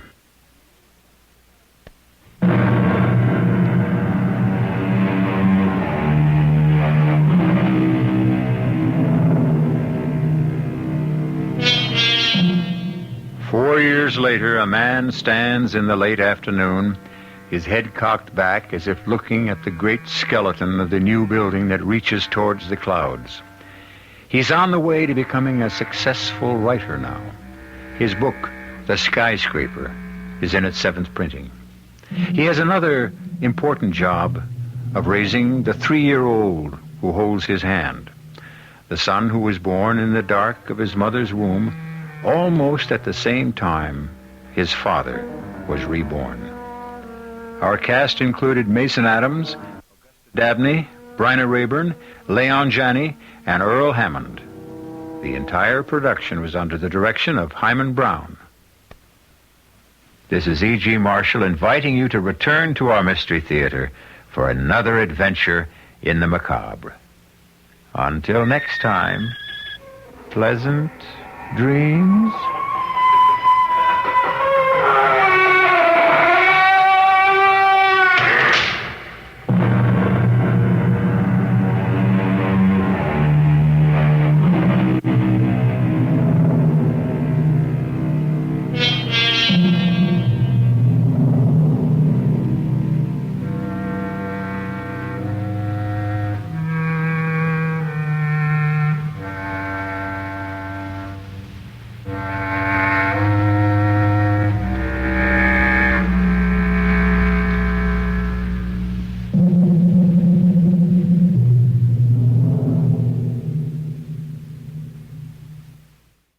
Now, Mystery Theater, brought to you in part by True Value Hardware, your store of first choice.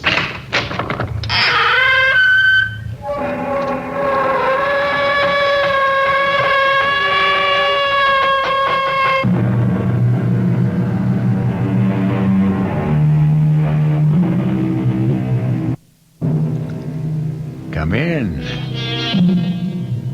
Welcome. I'm E.G. Marshall.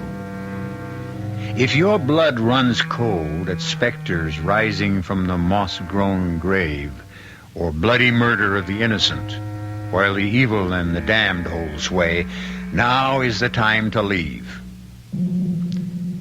All right, if you prefer to stay, come with me now to the strange and forbidding house that fades and reappears strangely in the mists of the moors where it is situated. The house of Cadmus Melchior, where the handsome Baron Mark Staunton is making a request which sounds more like a command. I want Melinda. Must you invade my privacy? This laboratory is open to no one but me. I was your son-in-law. I have the right. I cannot live without your daughter. Melinda has been dead for 7 years. But you can raise her from the grave. You must! It's true. I believe I am very close at last to the elixir of life. Then in God's name use it to bring Melinda back to me. No, not yet.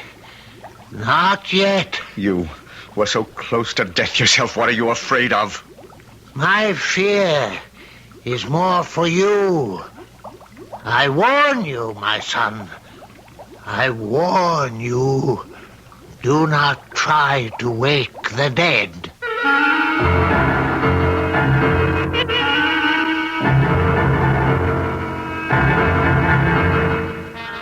Our mystery drama, The Spectral Bride, was written especially for the Mystery Theater by Ian Martin and stars Michael Wager and Joan Loring.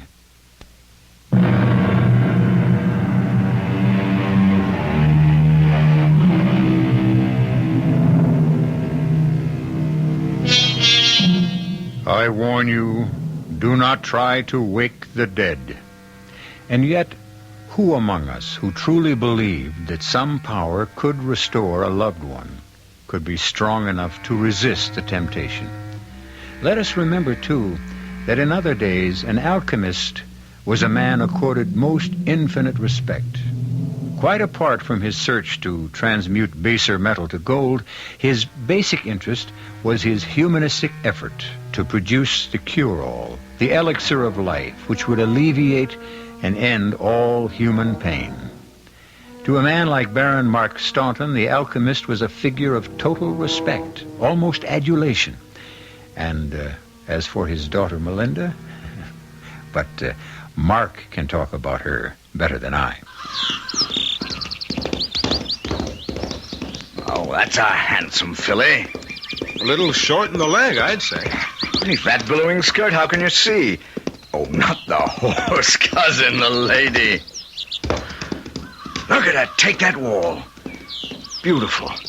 Oh, I'll grant you the lady has a firm hand and an admirable seat. But she's a wild one, and highly selective. Ah, so you've made your own advances and gotten your knuckles rapped? Cousin Mark, if I didn't have a natural fondness for you, I could resent that. Particularly since it's true. But it goes a little deeper than that. How so? I am scarcely a man to be ridden by superstition. I distrust all philosophers, dreamers, astrologers, and most of all, the alchemist. All right, I won't argue, but must the alchemist's daughter pattern herself on what her father thinks? I couldn't figure out what the alchemist's daughter thinks or believes. She is too much for me. And like a good soldier, I know when to retreat and when to accept defeat. But how am I to find out what she thinks or believes? Or what she's like? That's simple enough. I may not have measured up, but I am still welcome at their home. Can you take me there? Soon? When? I don't know why I retain any family fondness for you. Your insistence on not going home without a bag full of grouse has kept us so late, the afternoon mists are already clouding the moor. It might be best to ride to Mantra Manor till they blow away with the setting sun. Mantra Manor? The center of your heart's desire. If Professor Cadmus Melchior is out of his laboratory and in a good mood, we may even enjoy some good mulled wine. What about his daughter? Shall we meet her? That will be strictly up to the lady, who has a mind of her own. Does she also have a name? Her name is Melinda.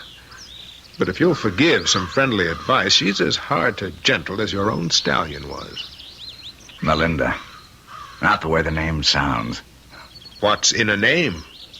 But if it's your wish... It's more than my wish. I know it as well as my name. Yeah, it's my fate. Let's go!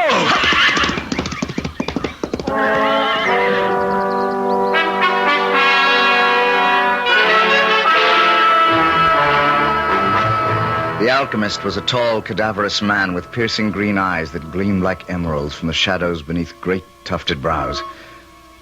But my own eyes had little time to spend on him. Instead, they followed Melinda as though controlled not by me, but by the spell of her presence. She had changed to a long white silken robe which clung to her body. Her face was impassive, but the long raven hair danced in curls against the white of her dress and her skin. And her eyes, so dark brown as to be nearly black, shone with excitement and mystery. You picked a fortunate hour, Baron Hayward, to visit with me again. Just at the evening meal, you and your friend will join me? After a day's hard riding, I would be honored to accept your invitation. And your friend? Mark? Mark! What? We have been invited to share the doctor's meal. Most gracious of you, Dr. Cadmus. First, some wine. Melinda? Bruce. Thank you, Melinda. Sir? From your hand, even wormwood and gall. I trust you will find my wine more to your palate than that. Sire? Thank you, daughter. You may leave us alone now. I could have killed him cheerfully. Naturally, I'd thought Melinda would be joining us. Here I was, already hopelessly in love, and instead of being able to feed my eyes on her, I had to face some strange gelatinous potion ladled from the steaming pot onto my plate. When Bruce first came calling, he used to look on these potpourris of mine as if they contained newt's eyes, bat wool, and dog's tongues. I assure you, it is naught but the best of venison, flavored with some condiments my daughter and I favor. I've never tasted better. And I speak for the wine also. Your taste, Doctor, is impeccable in all things. But does your daughter not join us for the meal? My daughter leads her life like a cat. An untamed one, may I add. And especially with this visit, I think she feels there would be less strain with her absence. Mark is my cousin, Doctor. He knows Melinda did not choose to marry me. Does he also know that I was against the marriage? No, sir. Well, I ask why. My cousin comes of a long and honorable line, and his wealth and position are secure. I know no finer man. I will not speak for Melinda. For myself, write it off to the fact that no one else has a better grasp of my work. And I'm selfish enough to want to hold on to her just a few more years. Why just a few? Have you so little time left? My death is written in the stars. I'm not as selfish as you might think, but I am close, so close to the elixir of life that I hope I do not lose her help till that moment is here. And you will hold her till then? I will try. The end is all.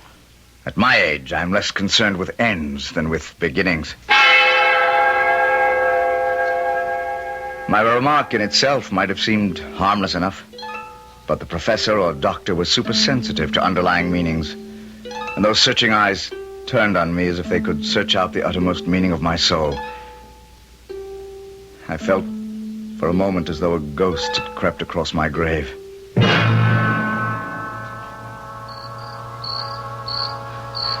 Thank you for your hospitality, sir.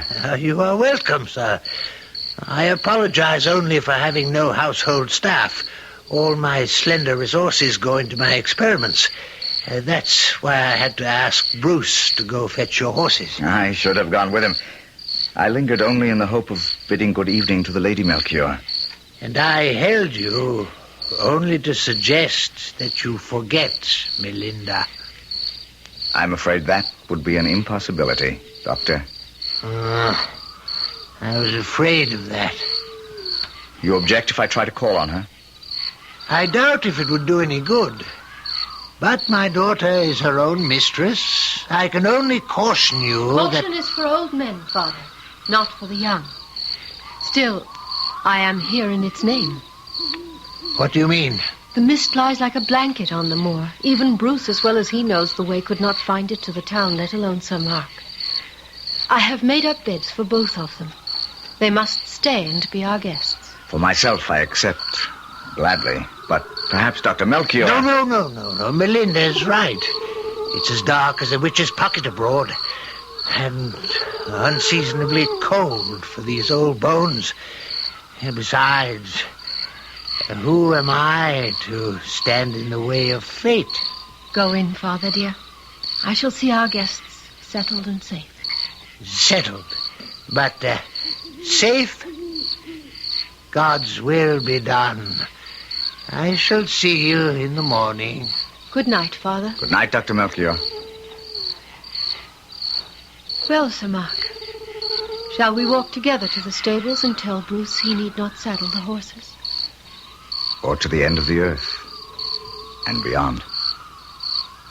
Or to the end of the earth and beyond. But we should tell Bruce. Of course. If you'll lend me your hand to lead me the way. Come. It's beyond all reason, wild, improbable. But since I first saw you take your horse across that stone wall... There's a gap in it not 3 feet away from where I went over, but I wanted to be sure you noticed me. How could I have missed you? Bruce might have wanted you to. I know about you and Bruce. But there never was anyone more honest and true-hearted, and he loves me like a brother. I think it would be very hard for anyone not to love you.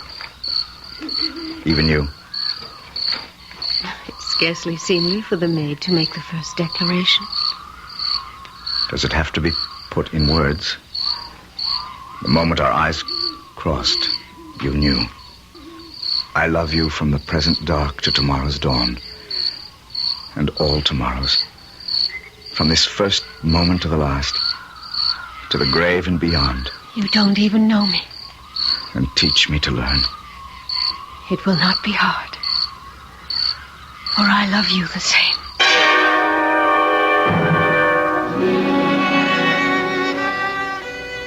Tomorrow we will say the words, the actual words that bind us. Forever. Will you love and protect me and never let me go, Mark? You know I will. Oh, I want time to stand still. I won't grow old. It will for us. You never will for me. Even if we're parted. We won't be. But should we be? I'd kill myself. No. No, never. I won't allow you to harm yourself. Just never stop loving me. Never. Promise me that, and I can never truly die. I promise you, and you will not die.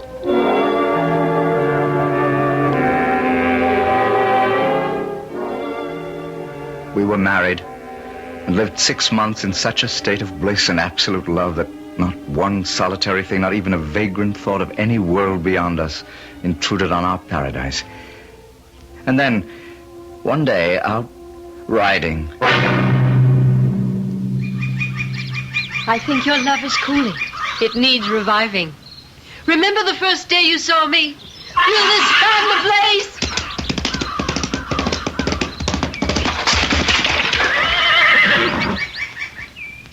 Before I could move, she clapped spur to her horse and headed for a high stone wall. The approach was too short and the horse could not clear the wall. His front legs crashed knee-high against the stone and the horse and rider catapulted head over heels among a shower of rocks.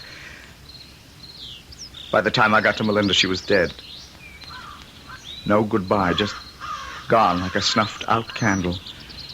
Dead. Up a broken neck. Father-in-law, in God's name. I've been waiting for you, my son. I know. You are the alchemist. Your elixir of life. Another 6 months. But I have not yet found the key. We're both to blame for her death. You knew it was coming? If I had known for sure. But second sight is not infallible. And I wanted her happiness even above my mission in life. We both gambled and lost.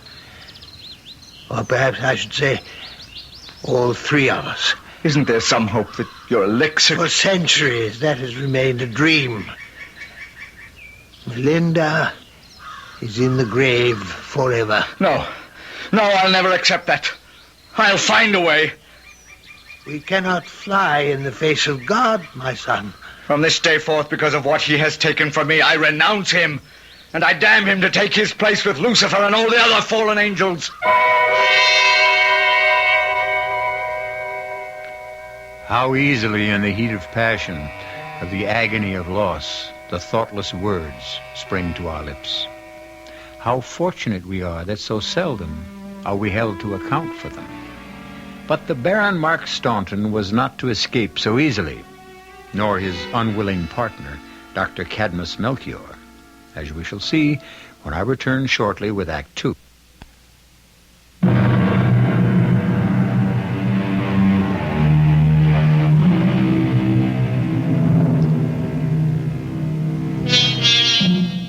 Time, they say, heals all wounds, particularly if one is in the early 20s. And loneliness was far from Baron Mark Staunton's natural estate. Indeed, the extent of his physical estate made it incumbent on him to be married and to produce heirs who would maintain the line. And so, within the year, he had married well, unlike his cousin Bruce, still a bachelor. Darling, why so pensive? Oh, I was just thinking of poor lonely Bruce. I swear he enjoys our children more almost than we do. I hope that isn't so with you. It certainly isn't with me, Mark. Oh, Anne, my lovely wife and mother. No man could ask for a fuller, richer life than I have. You find me a satisfactory wife? You have all the love I have to give. Why should you question it? It's foolish, I know, but every time Bruce comes to visit... What? Oh, I'm ashamed of myself, really. But it brings her to mind, and I ask God to forgive me for what I feel about a young girl who met a sad death so early. We have never talked about my first wife before. I must be growing older or more secure. But I do love you so. Which makes us a pair of doves. Thank you, my love. And now I must go up to the children's room and be a bear. I know how they adore their Uncle Bruce, but he does get them so excited with his games and fun, and I can never get them off to sleep. I'll send him down. As I stepped to the fire to stir it up, somehow that simple exchange between a comfortably married man and wife had evoked another picture. That wild, tempestuous, selfish passion of 7 years ago. And from the glowing embers, the face of Melinda, dark eyes ablaze, hair flying in the wind. The face I had so long forced out of my mind suddenly faced me, accusingly, reminding me of all the irrevocable promises made in the heat of youth. I was glad to be interrupted as Bruce came to join me. You lucky old sinner. 2 wives and kids like that. What? What's the matter? What ails you? Oh, memories. More and more they haunt me. First it was only in my dreams, but now they invade my waking hours. What are you talking about? Melinda. What else? All those years ago and still not out of your mind. Is she out of yours? Bruce, how would you like a visitor by month's end? You? You know my hunting lodge is too small. Just your old hunting companion. And the grouse season is at its height. Anne and the children go to visit Milady and her Earl, and I would go to greater lengths to miss that dull, dreary household. That's not fair to Anne. Oh, not Anne, bless her. She's been the finest of wives and mothers, just her kin. For the sake of old ties and friendship, Bruce, free me for once from this deadly annual visit, or part of it. Invite me, when Anne returns, to shoot with you over old grounds. A man's retreat to his own company. It would be good to ride along with you again across the moors. Selfishly, I would welcome the visit.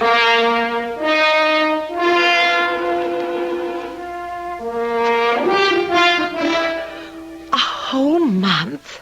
Why, would you miss me so much? Every second of every minute of every hour of every day. That's all. My gentle, kind, and loving Anne. Shall we split the difference? 2 weeks away from your mother's patronizing me and your father's cold dislike. I'm sorry about my parents. You more than I. You've had to suffer them all your life.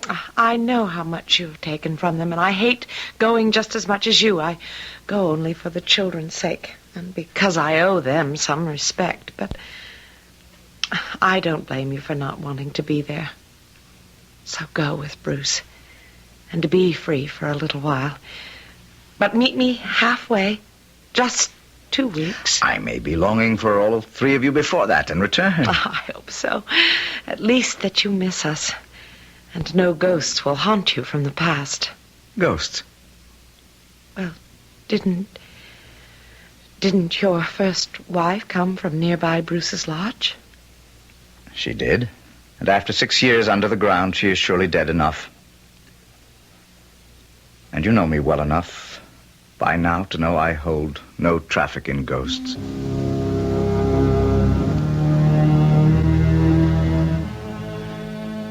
And so I went with Bruce back into the past.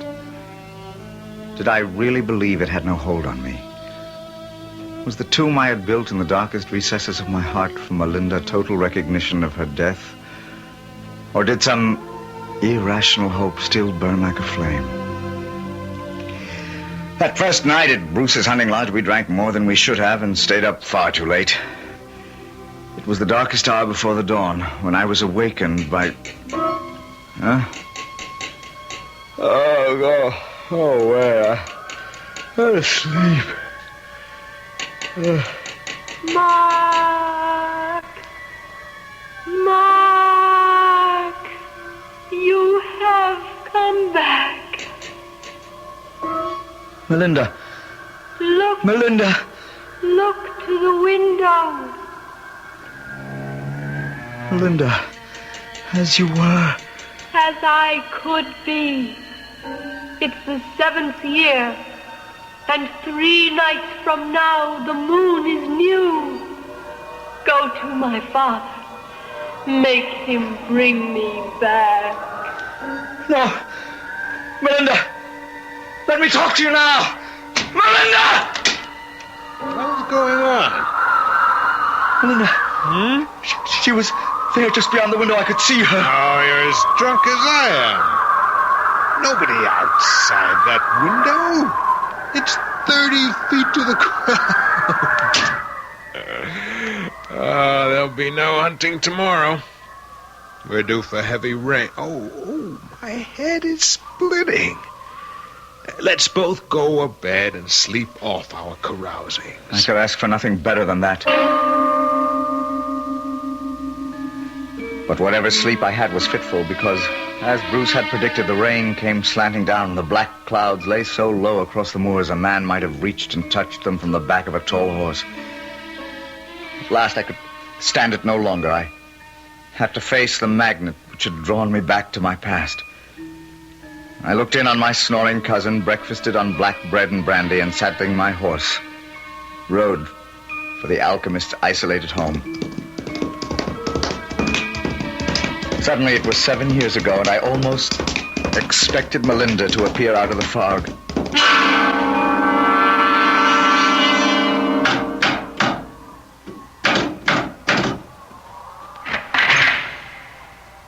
Yes?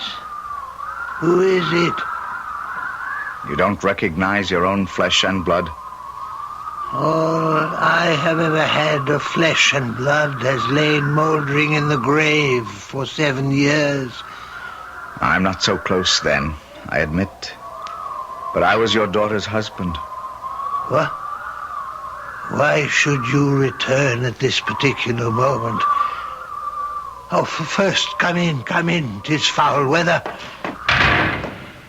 And chill enough in here. Alone I cannot tend the fires and watch my experiments. What brings you here? Melinda. You are married, with a wife and children. What does Melinda mean to you anymore? My heart, my soul, my only real reason for being. What I was died with her. What I am is a dream I live. A dream no longer worth living, especially after last night. Come to my laboratory. It's the only place where there is warmth. What do you mean by especially last night? I saw her. Where? Outside my window at Sir Bruce Hayward's lodge. The sleeping quarters are on the 2nd floor. It was but a dream. I tell you, she or her spirit was there. She sent me here with a message. What message? That this was the 7th year, and in 3 nights the moon is new. She bade me tell you, bring her back. No. I cannot listen to her plea. Why not? What do you know of science, any of you? The weary hours, the years of failure, and the curse of failing hope. The need for direct experiment and the lack of subjects to try it on.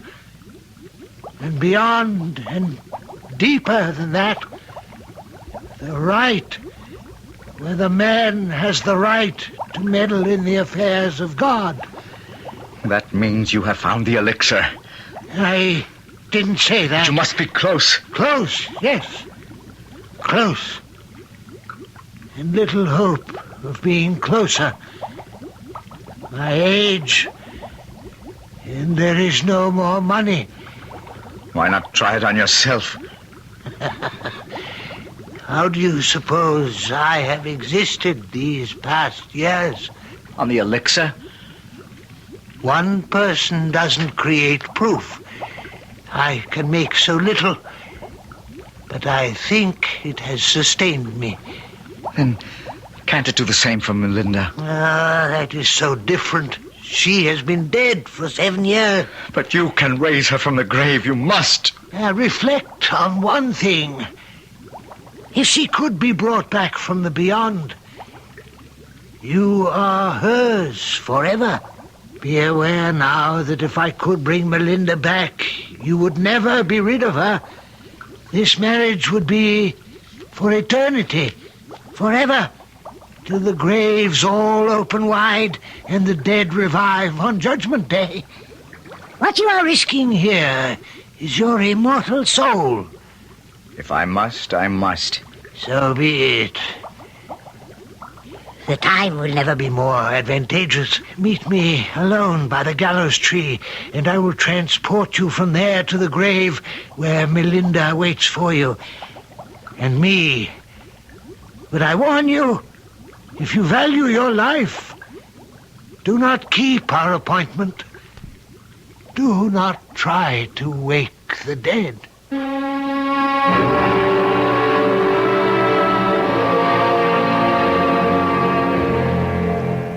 A woman moldering to dust in the fetid earth, to be brought back to life? And if his first wife lives again, what happens to Mark's second? And his children? And most of all, himself? Could he live with both? Or must he make a choice? Will he be allowed a choice? In attempting to give life to Melinda, is he perhaps signing his own death warrant? I'll be back shortly with Act 3.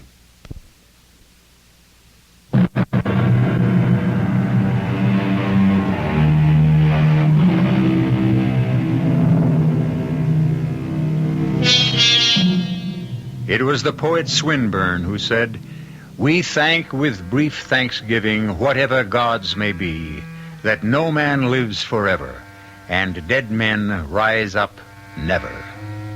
Certainly all of us could subscribe to that and believe in it, and yet we could oppose that other famous quotation from Hamlet. There are more things in heaven and earth, Horatio, than are dreamt of in your philosophy. Let's see which proves more apt this time in this tale. For 2 days I tried to find another world to escape to, but no amount of wine or liquor dulled my thoughts or dampened my hope. Fortunately, it had the opposite effect on Bruce, and so when I left on the night of the new moon for my rendezvous with the alchemist, he was out as if he'd been clubbed.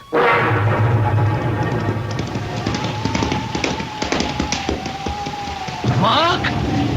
Yes, Doctor? You are alone? Yes. Then follow me to the graveyard. Will the rain make any difference? There will be no rain there. We are expecting.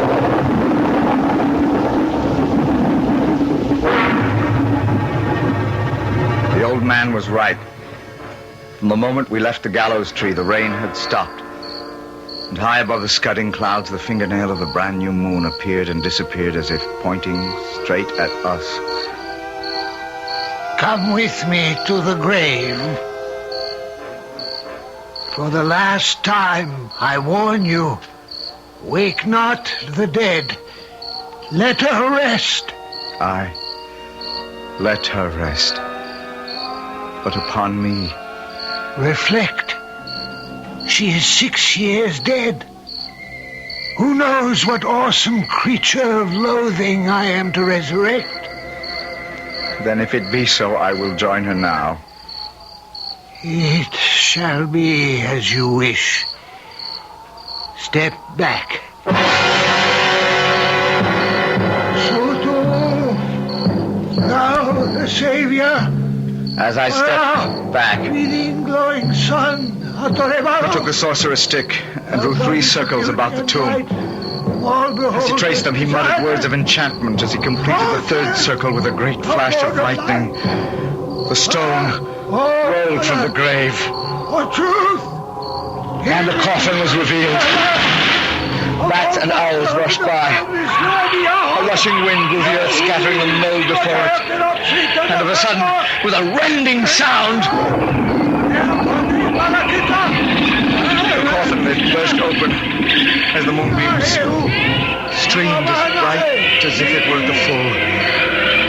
Then from the skull which Cadmus had filled with a smoking liquid, he poured the elixir on the grave, crying, "The heart beats once more with the flood of life. Thine eye is open to sight. Arise, Melinda, from the tomb." And suddenly, rising from the rotting wood as fresh as though it had been yesterday, pale and cold from her long sleep with the black eyes flashing, and that glorious black hair tumbling about her shoulders, was my Melinda, alive and breathing.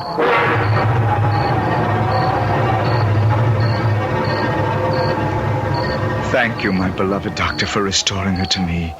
My last act. My last warning. We should have left the dead in peace. May God forgive me.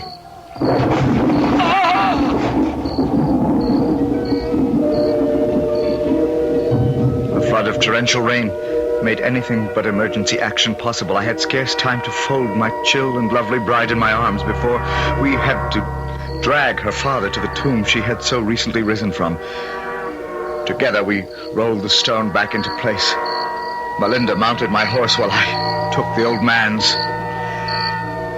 Darling, we'll ride to Bruce's lodge and warm you. No, Mark, please. I want to go home. In this weather, chilled as you are already... My blood flows warmer every minute, and the longer ride will warm and bring me back to full life again. Is there any reason why we can't go home? No reason in the world.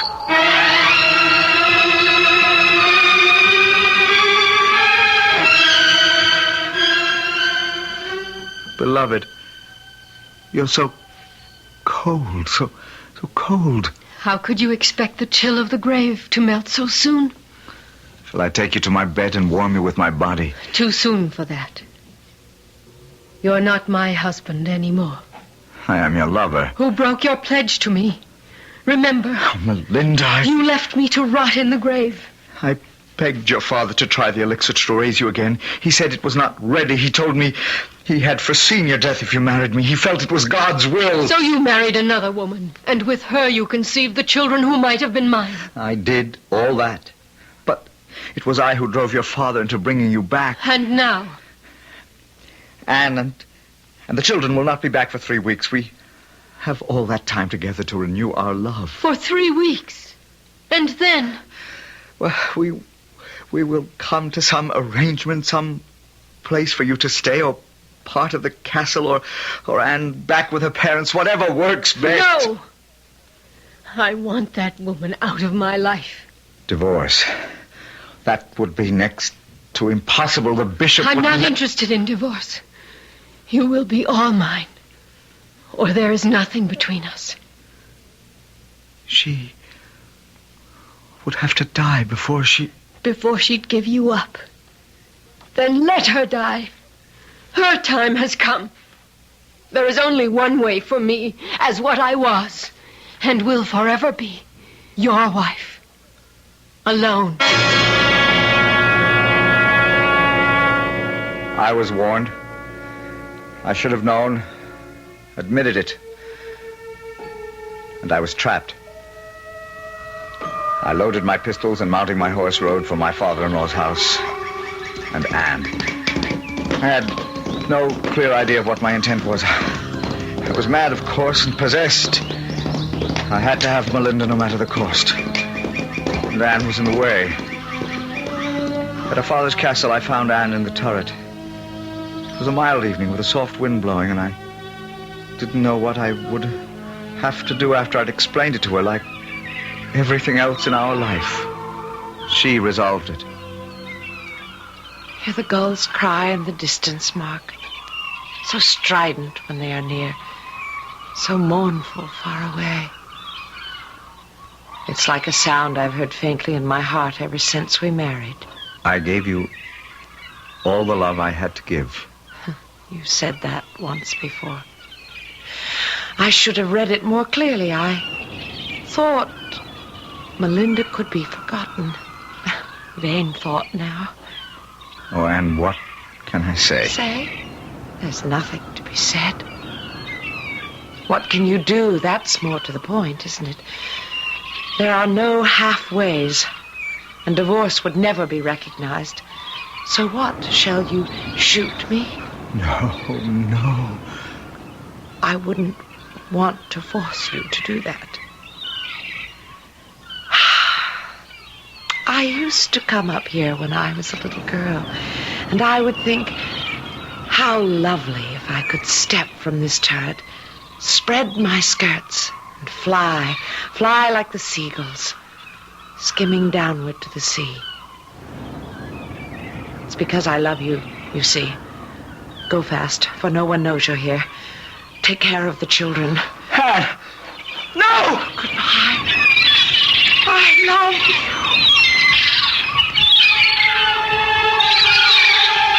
She was gone before I could reach her. Her skirts spreading like wings, but too weak to hold her up against the crags below. How long do you decently mourn a wife?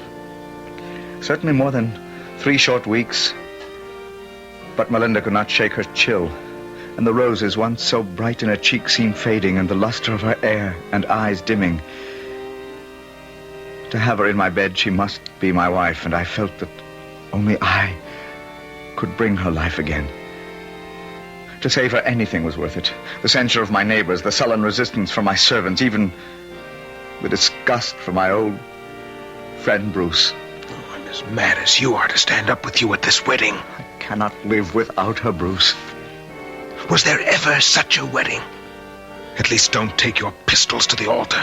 I carry them everywhere I go. No one believes I did not push Anne to her death. There is no one, perhaps save you, who would not like to see me dead. You and Melinda. Oh, God, look at her in that white veil and pure white dress. Was anything ever lovelier? I was drunk with love and undeserved happiness. The ceremony went by in a daze until at last I turned to put the ring on her finger. In sick horror, I gazed at her hand. A skeleton's hand. The jointed bones with their shreds of desiccated flesh disintegrating in my hand. With a cry of agony, I stepped back and whipped the veil away from her face. 2 socketless eyes looked blindly at me from the crumbling skull. Then, slowly, her whole frame collapsed inside the beaded dress to a pitiful heap of empty silk. Melinda was gone, and there was only one way I could join her. Mark! Take care of the children. It was all foretold. The alchemist knew only way Melinda and I can be with each other. It was Cadmus Melchior the alchemist who knew it as a philosopher, and yet was as weak as Mark, who was only a man who loved too well. We cannot fly in the face of God, and I warn you, do not try to wake the dead. Such is the story of the Spectral Bride. I'll be back shortly.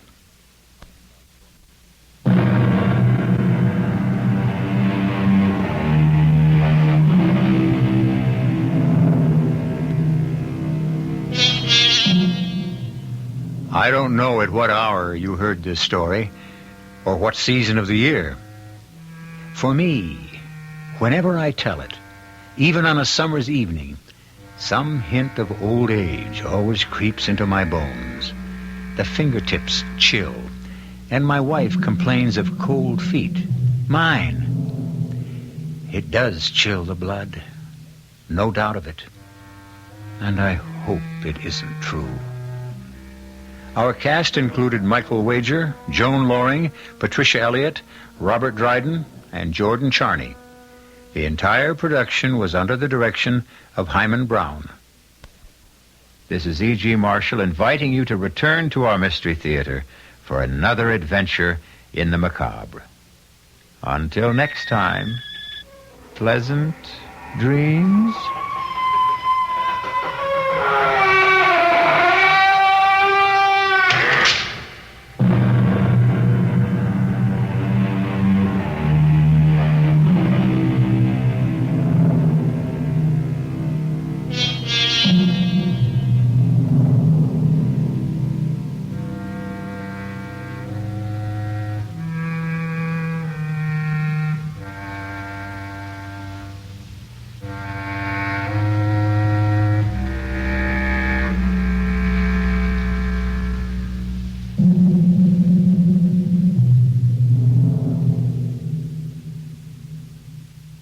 Now, Mystery Theater, brought to you in part by True Value Hardware, your store of first choice.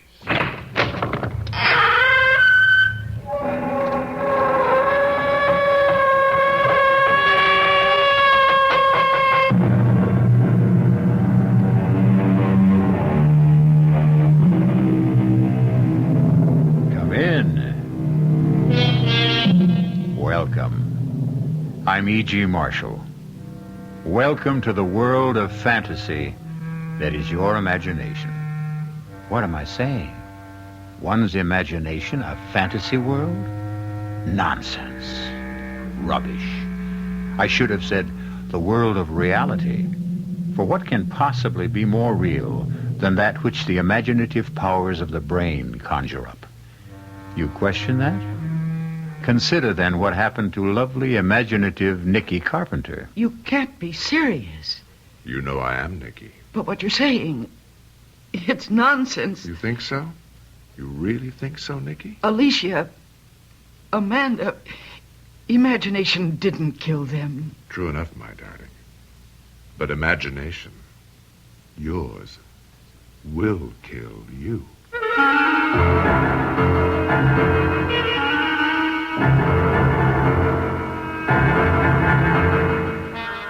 Our mystery drama, Murder to Perfection, was written especially for the Mystery Theater by George Lothar and stars Mercedes McCambridge and Joseph Campanella.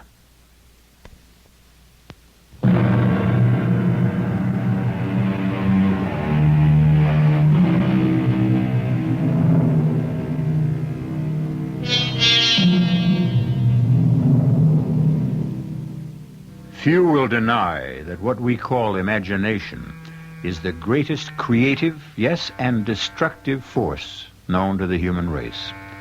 The paintings of the Sistine Chapel existed inside the head of Michelangelo before he expressed them on canvas. Bach, Beethoven, Brahms heard their music in imagination before setting the notes to paper.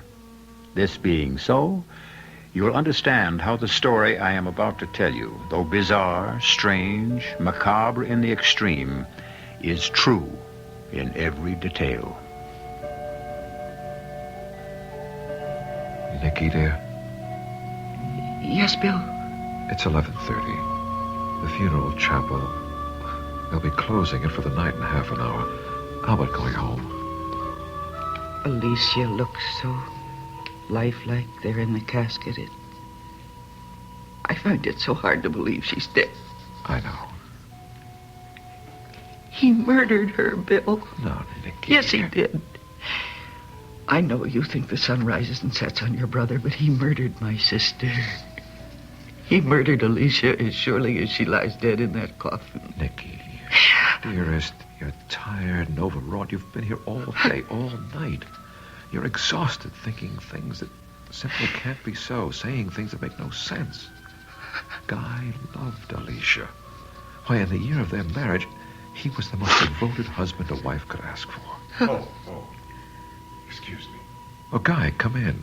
Bill, Nicky, I thought everyone would be gone by now, that I could spend a little time alone with Alicia. We were just leaving, Guy. No, I'm not. I want to be with Alicia as much as possible until she's buried tomorrow. That's exactly the way I feel. Oh, you liar. Nicky. You killed her. You murdered her in cold blood. Nicky's overtired, Guy. Overwrought. Yes, of course, but even so, I don't understand. I mean, to say a thing like that. Well, it's true. You know it is. Now, look here, Nicky. Alicia fell or jumped from our apartment window. There was no one else in the apartment at the time, not even me. I was at my office downtown, so just where do you get this crazy, wild idea that I killed her? I don't know. Well, you will. What do you mean? I mean that I'm going to prove that you murdered her. If it takes every cent I have in the world, if I have to dedicate the rest of my Bill, life to it. Take her home and call a doctor. She needs sedation. Yeah. Come on, Nicky. Nicky, sweetheart, haven't you looked at her long enough? Guy will pay for killing you, Alicia. I promise you that. I promise.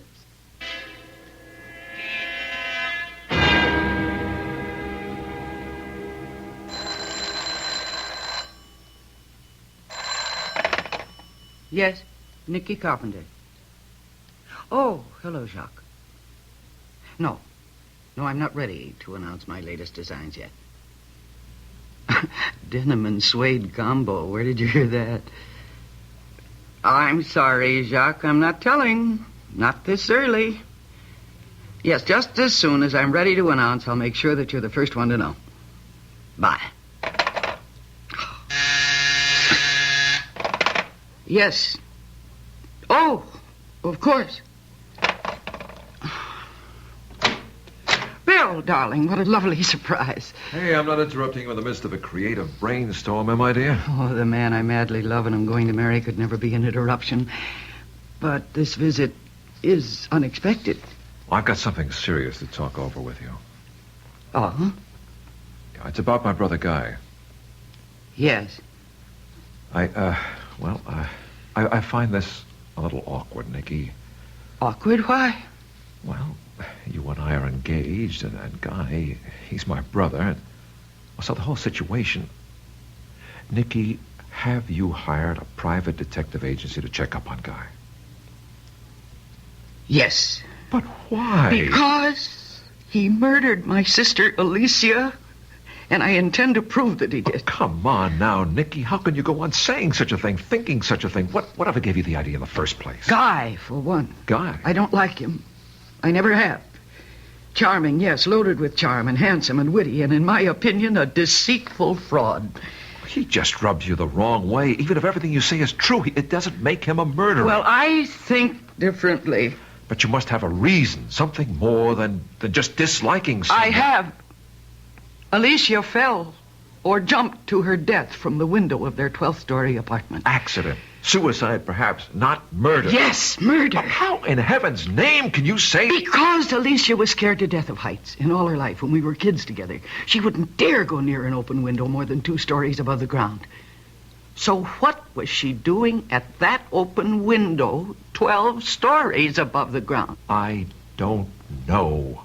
But it certainly doesn't make a murderer out of my brother. Not on the face of it, no. Guy loved Alicia. Why would he murder her? For the $250,000 he got from her insurance. Honey, you're letting that imagination you're so famous for run away with you. I may be known for my imagination, but the private detective I hired isn't.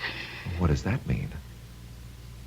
I didn't know that Guy had lived in Europe for nearly 15 years. You never told me. Never came up. But what's that got to do with... He was out of touch with you, completely, totally out of touch all those years, right?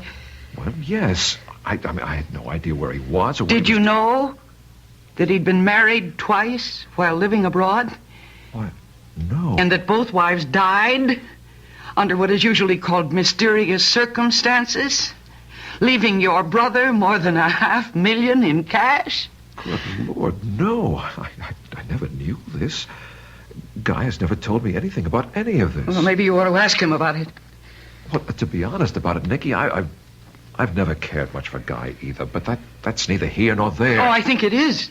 And it certainly confirms my feelings about him. Feelings aren't facts. And it's facts that stand up in a court of law, and that's where you're going to find yourself if you don't drop this whole ridiculous thing. Guy intends to sue you if you don't.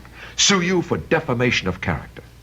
And as a lawyer, I can tell you he'd win, hands down, unless you could prove your accusations, hands down. Well, then I have nothing to worry about. He murdered his first 2 wives. He murdered my sister. I don't know how he did it, but he did it. And before I'm through, I'll prove it.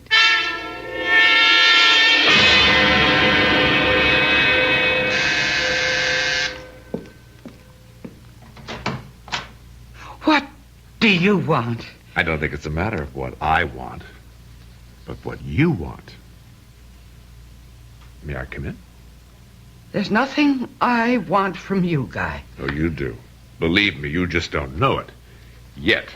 However, if you're not interested... No. Wait. Come in. I knew you'd change your mind. You seem very sure of yourself, Guy. Well, I'm sure of you, anyway. You see, Nicky, you're gifted with a vivid imagination. At least, so they say in the fashion columns. Well, they have to manufacture news. They exaggerate. Oh, I don't think so. I don't think so at all. They don't exaggerate in the slightest. I just proved that. You proved it. I knew once I had something you wanted, your imagination would invent all sorts of interesting possibilities, and you'd be unable to turn me away until you found out. You're very clever. Well, what do you want? I beg your pardon. What is it I want? Well, one thing you want is peace of mind, the ability to do your work. Another thing you want is to go on living in this very swank penthouse apartment, enjoying the fruits of the fortune you possess. Nicky, I can take all that away from you. Oh, can you? And will. Unless you, as they say, call off the hounds. The private detectives. The private detectives. There'll be no calling off of the hounds, Guy. All right. Then I shall sue you for defamation of character. Sue for every penny you possess. I have not defamed you. Neither I nor the private detectives have said a word to anyone. But I have. You? Of course. I knew you were taking precautions to keep your skirts clean until you could prove your suspicions. So, I upset your precautions merely by dropping the right words in the right place. Amanda Jordan being one of the right places. That poor, sad alcoholic. Alcoholic. Yes. Sad? Yes. Poor? No. Dripping with money. That's why I'm marrying her on the 10th. You are marrying... You object? Save your breath. Do you no good. The point is, being alcoholic, Amanda talks so strong. She also gets around. What you're doing to me, Nicky, or trying to do to me, is all over town this very minute, and in the right places. If we went to court tomorrow, I could prove on unimpeachable evidence that you have hired detectives to dig into my past to substantiate false accusations you have made against me. Accusations, I may add, which happen to be anything but false.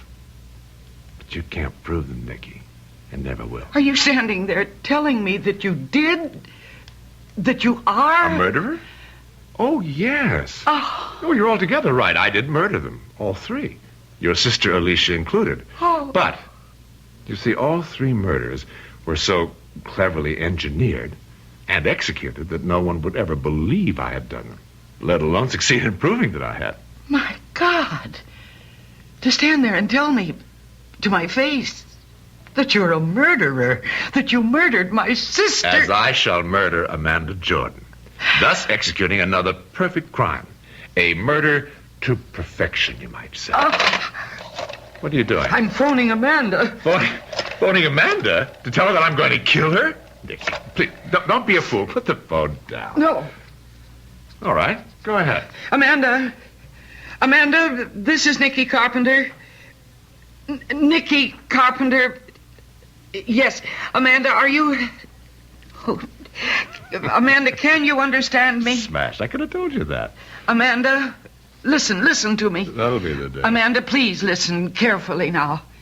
Guy is here with me in my apartment, and he has just told me that he intends to murder you.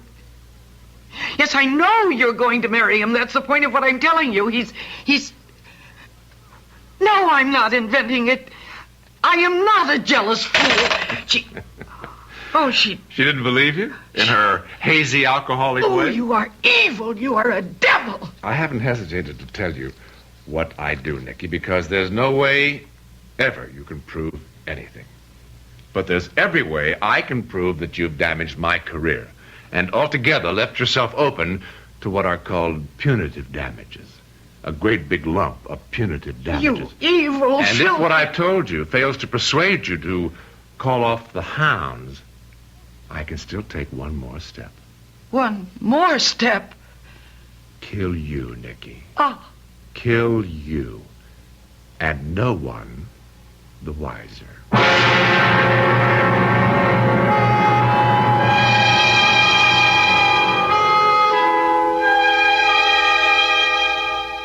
Imagination.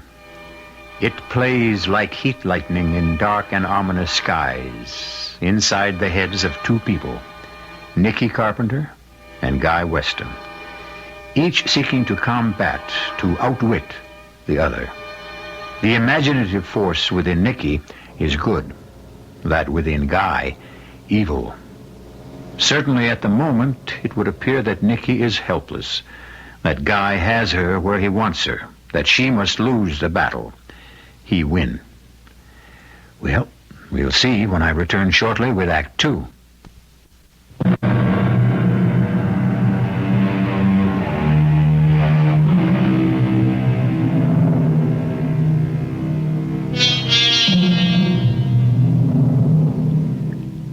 No such thing as the perfect crime.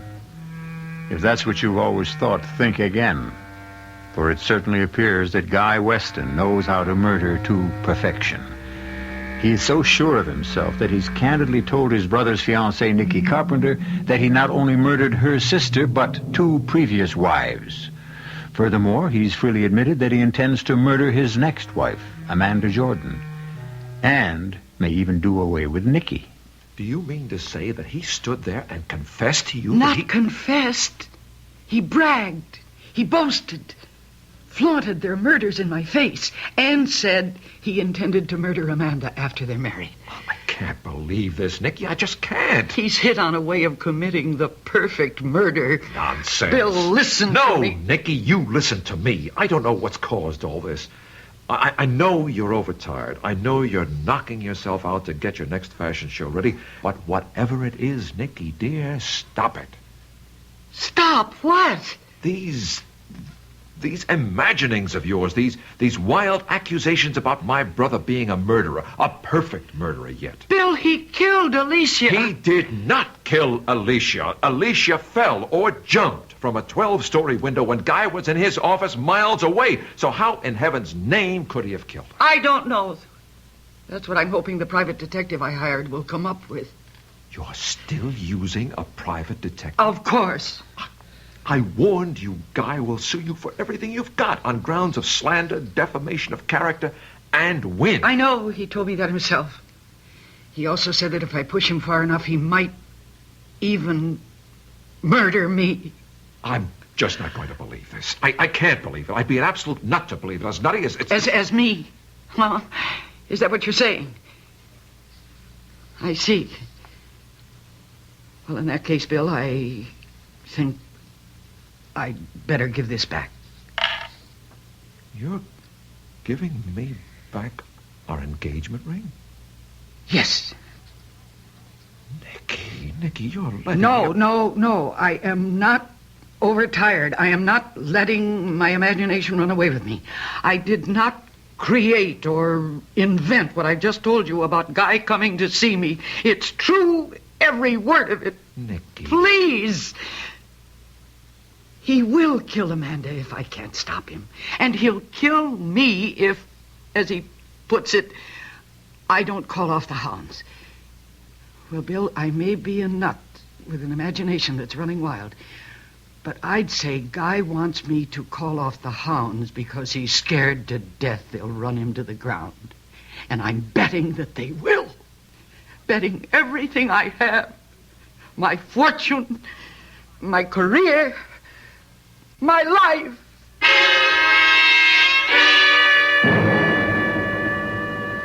You ask me, she needs a psychiatrist. She's just terribly tired, exhausted. So because she's tired, I'm supposed to let her slander me? Wreck my career, my life? Do you know that because of that crazy phone call Nikki made to Amanda almost called off our engagement? Well, she didn't. You're married. No harm done. Hello, Amanda? Nikki. Amanda, I'm just calling to tell you that Guy's going to murder you after you're married. Now, that's a hell of a thing to say. I mean, that's just a plain hell of a thing. And when that tape is played in court... Tape? What tape? Amanda had a tape recorder hooked to her phone that automatically taped messages. She's alcoholic, you know, and most of the time she can't remember who called her about what, so she records all conversations. Guy, do me a favor, will you? Destroy that tape and call off your suit against Nikki. Oh, Bill, I can't. The accusations she's made, everybody knows about them. Nobody believes them, of course. At least, I hope nobody believes them. But she's made a laughingstock of me, Bill. I just can't sit back and do nothing to protect myself. I suppose not. Well, thanks for your time, Guy. I'll see you. Wait a minute. Yes? Oh, well, hell, you're my brother. I'll do it for you. You will? Yes, but with one proviso, Bill. Name it. One more word out of her about me. One more crazy accusation, and I'll nail her to the wall. So help me, I will. There'll be no more accusations. I'll see to that. Somehow, I'll convince her. Excuse me. Yes, Miss Mason. Captain? Of the police? Well, sure, of course, put him through. Now, what can this be about? Yes, Captain, this is Guy Weston. You're calling from my home? But what are you doing? Of course I can come home right now, but what's happened? Captain, stop beating about the bush. What the hell has happened? When? What? You're sure? Yes, I'll be there as fast as I can make it. What?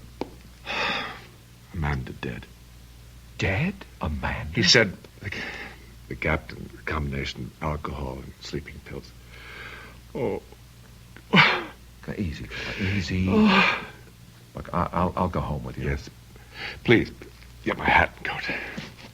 Here, your coat. Let me help you. Thanks. Oh, Bill, I guess you know this means I can't call off my suit against Nikki. Because Amanda's dead? Nikki's accusations, everybody will believe they're true now. Well, I've got to prove they're not. I'm going through with the suit, Bill. I have no option.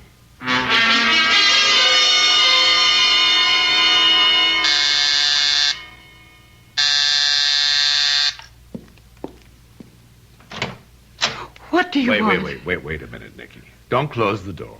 Let me in. I'd as soon let in a snake. If I was afraid of snakes, I'd want to keep an eye on them. Know what they're up to. You better let me in, Nikki. All right, Guy. Make it quick. No, don't sit down. You won't be staying that long. Oh, I think I will. I got a lot to say to you, Nikki. Well, then say it. And get out. First thing I want to say is that, of course, Amanda's death was no accident. I know that. The second thing I want to say is yours won't be either. What? You've gone white. Well, I can't say I blame you.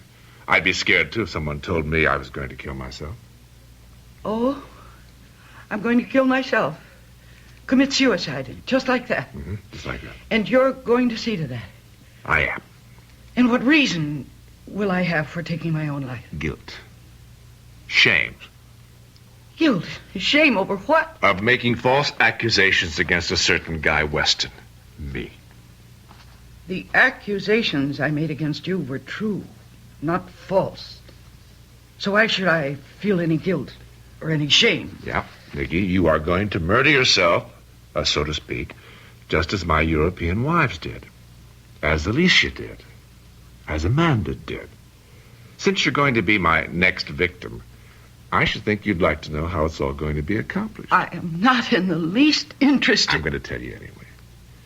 I've said this before, and I apologize if I bore you, but I am quite possibly the only person in the world who has discovered how to commit the perfect murder.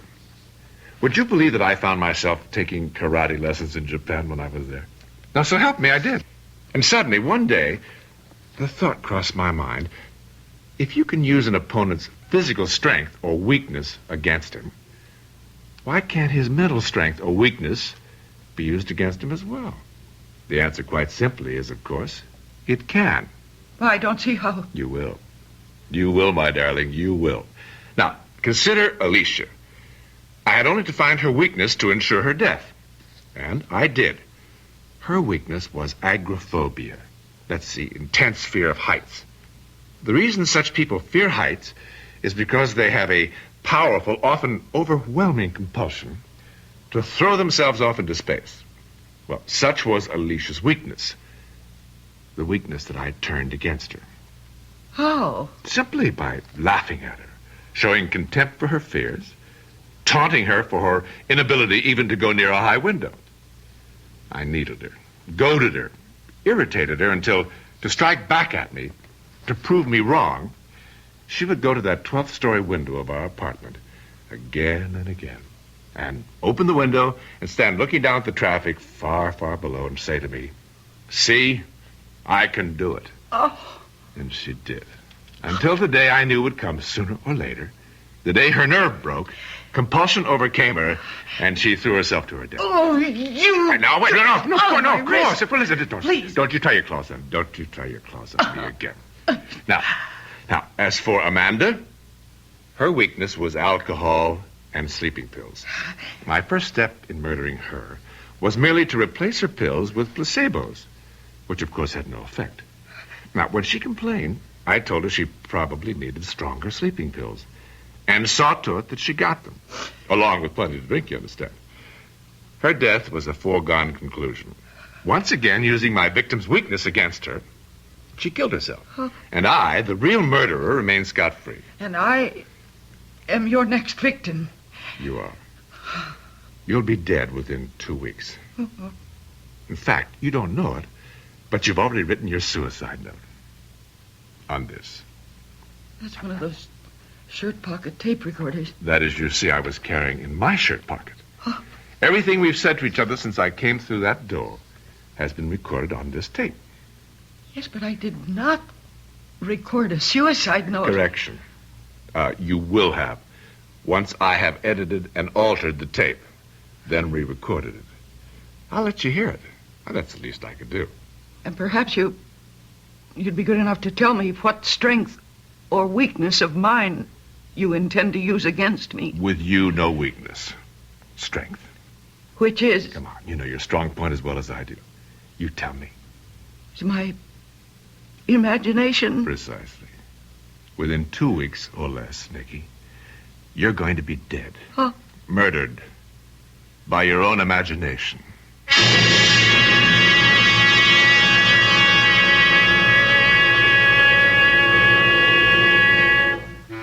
Murdered by her own imagination?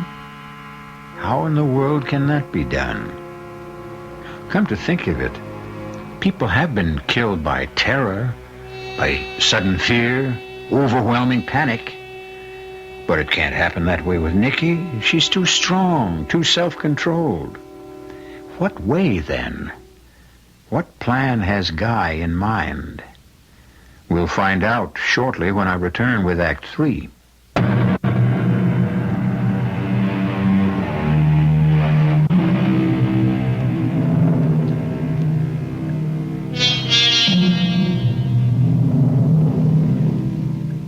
Can your imagination kill you? Murderer Guy Weston says it can, and since he's been eminently successful in doing away with a number of victims, it would appear that Nikki Carpenter is about to become his latest. He won't kill her. Oh, no. She will kill herself, the instrument of death being her own imagination. Up to now, Guy Weston has murdered to perfection. Up to now.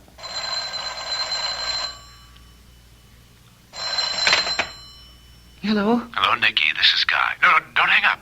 I want to play your suicide note to you. If you think you can scare me... Scare you? That's not my purpose at all, Nicky. I simply want to keep you in touch.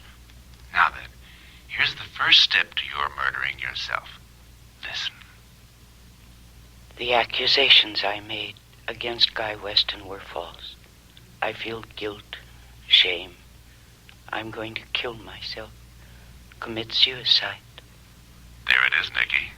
Your suicide note in your own voice, recorded by you on the tape recorder that will be found in your apartment. You vile, evil... Bye for now, Nicky.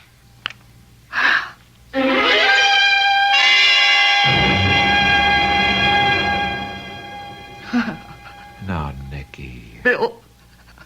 Oh, Bill, you've got to help me.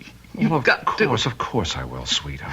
I'm so sorry I broke our engagement. That was stupid of me. But I was so upset and frustrated. Don't you think I realize that? The nice thing about a broken engagement is that it's easily repaired by putting the ring back on the girl's finger. Now, hold out that pretty hand of yours, young lady. Oh, Bill. And now, a kiss to make sure the repair holds. Mm-hmm. Oh, that's a repair that'll hold forever. It will, my darling, it will. Now then, new fashion season or no new fashion season, you're going to take a week off. A week off? At least a few days. Get away from work, out from all the pressure you've been under. Bill, what are you saying? I'm saying that I'm going to take you up to my place on the lake for a long weekend. See that you rest, relax, and recuperate from the heavy workload you've been... Well, what is it? You haven't believed a word I said. Well, now, Nicky... No, everything I've told you. Guy admitting he's a murderer, saying he's going to see that I kill myself, the fake suicide note he tricked me into taping. You don't believe any of that. Nicky, sweetheart, we've been through all this. But you broke your engagement to me because of it. Now, don't... Please, will you believe me? Will you please believe that what I'm telling you is true? Your brother, Guy, is a murderer. He murdered my sister Alicia by tricking her into jumping out of a window. And he murdered Amanda, as he said he would.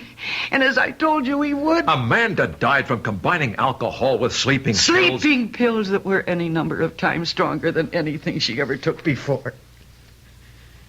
Your brother murders people by tricking them into murdering themselves. And he has told me that he's going to do the same to me. By maneuvering you into killing yourself with your own imagination? Nicky, be reasonable. You know you'll do no such thing. Sure. You're a highly imaginative woman, but you're also a very practical, down-to-earth woman. If only I could convince you Let me convince you of something. Convince you that one of the best things you could possibly do would be to... Yes? To what?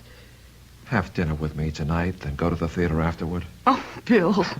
Look, I'll pick you up at 6:30. Cocktails, dinner, and any play or musical you want to see. Date? Oh. Date.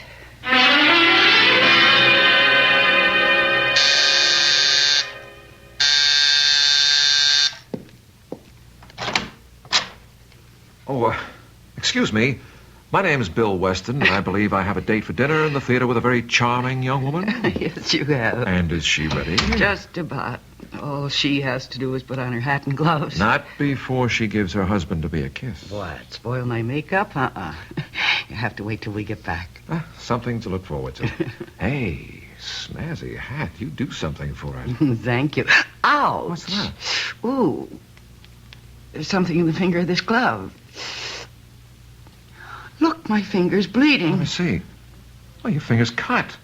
Well, how could I possibly cut my finger on a glove? Just a sec. Turn the glove inside out. Well, how did this get inside your glove? What? What is it? I don't see it. Well, it's so small you can't hardly see it. A tiny bit of glass. Oh, how could anything like that get inside my glove? Oh, I don't know, but... Oh, dear. Excuse me. Hello? Guy, Nicky. Yes. Brother Bill told me he's taking you to dinner in the theater tonight. So what of it? Nicky, don't wear gloves tonight. Don't worry. Oh, dear. I'm too late. You've already put them on, have you? And cut your finger? Yes. Oh, well, just a scratch. I mean, nothing to worry about. Unless the bit of glass inside your glove was poisoned. Poisoned? Hello? Hello? Honey, what is it? He hung up. Who? Your brother Guy. My murderer. Nikki? How do you feel? Sick. My head aches.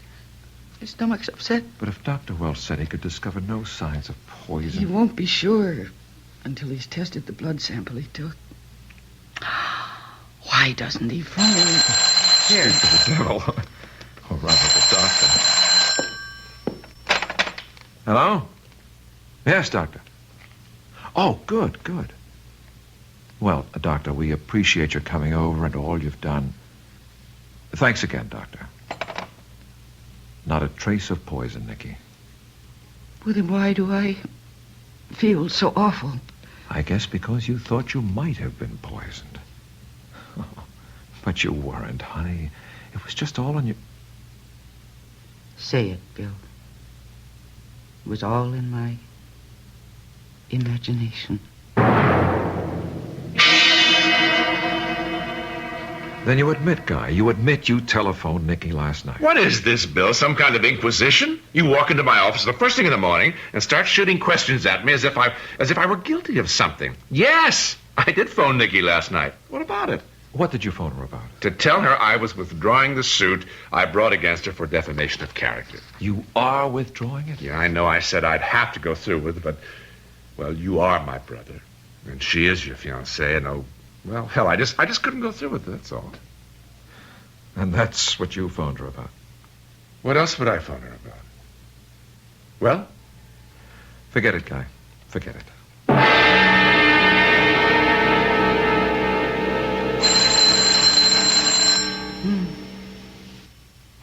Look at me. Oh, it's 3 a.m. Who can be calling? Hello? Nikki, listen. The accusations I made against Guy Weston were false. I feel guilt, shame. I'm going to kill myself. Commit suicide. Pleasant dreams, Nikki. Pleasant dreams. Oh, no. Oh, no.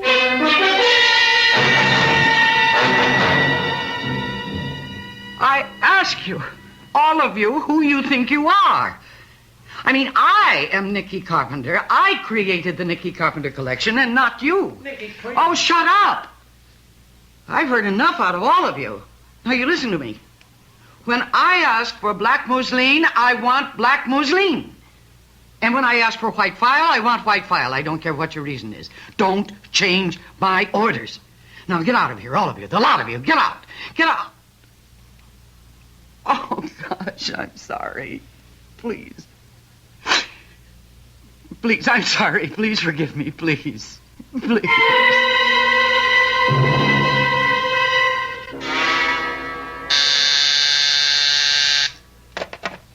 Yes? Yes, put him through. Yes, Dr. Welch.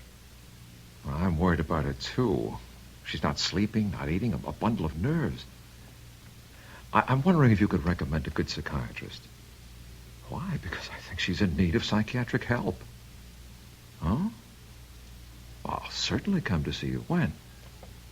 Right. Be in your office in half an hour.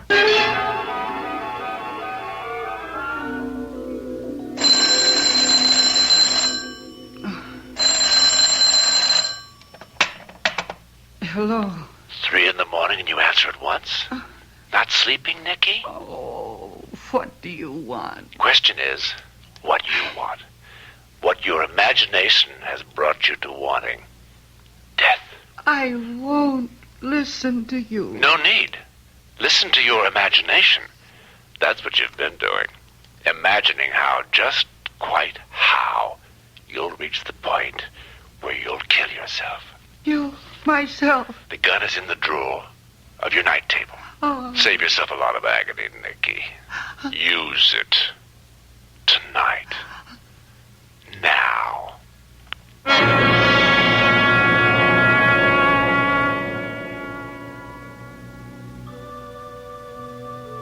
Bill.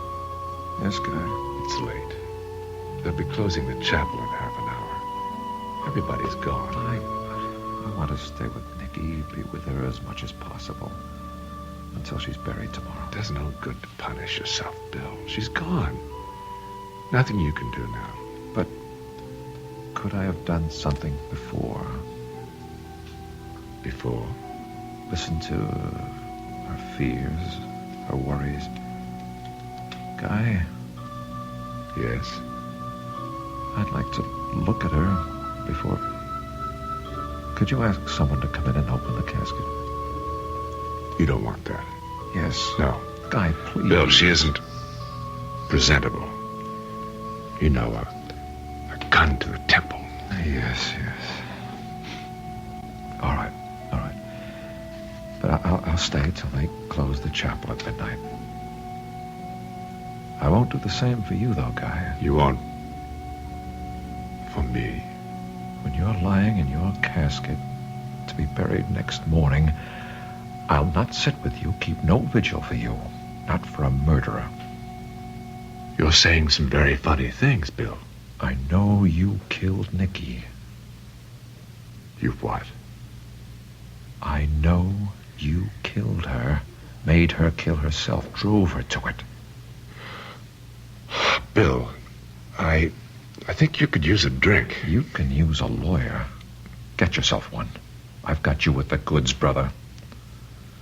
What are you talking about?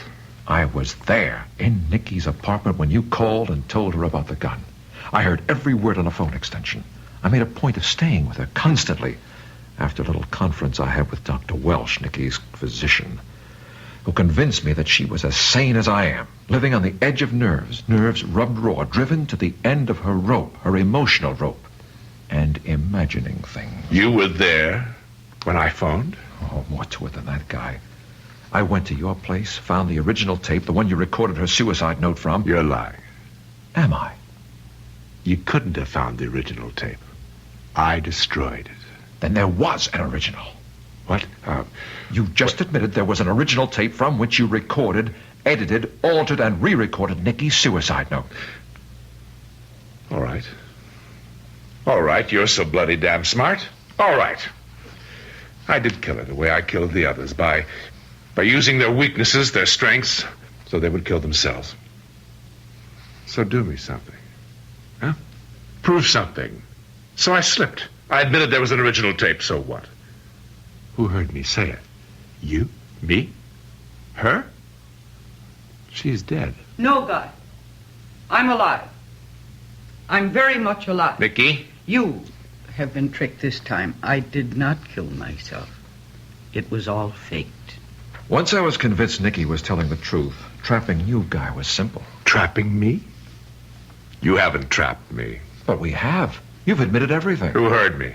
You? Her? And you, Guy. You. You think I'd testify against myself in a court of law? Testify against myself? As a matter of fact, you will. You're crazy. But this isn't. A tape recorder. A shirt pocket tape recorder. You used this same little device to drive Nicky to suicide and failed. I'll use it to send you to jail. And, Guy, I'll succeed.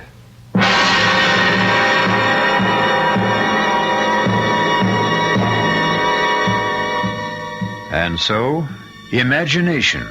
This time not only Bill's imagination, the most powerful force on earth, for good or ill, brings an insidiously clever murderer to ground. I'll be back shortly.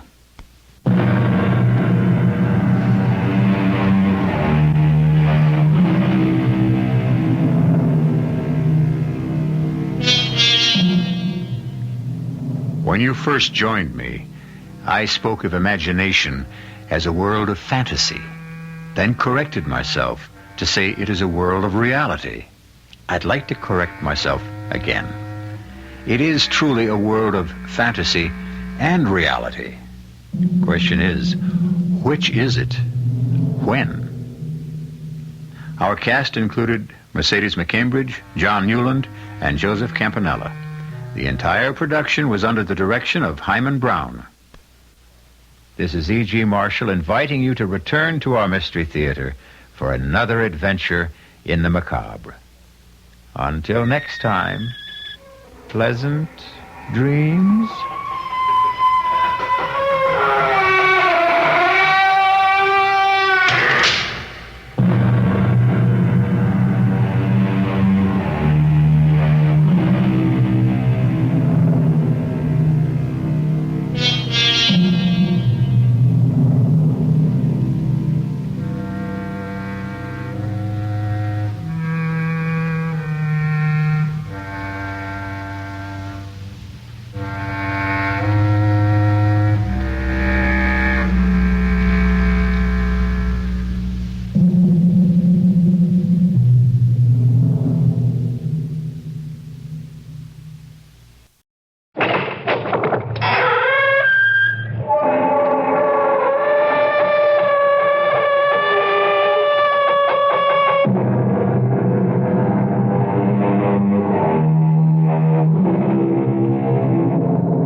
Welcome. I'm E.G. Marshall.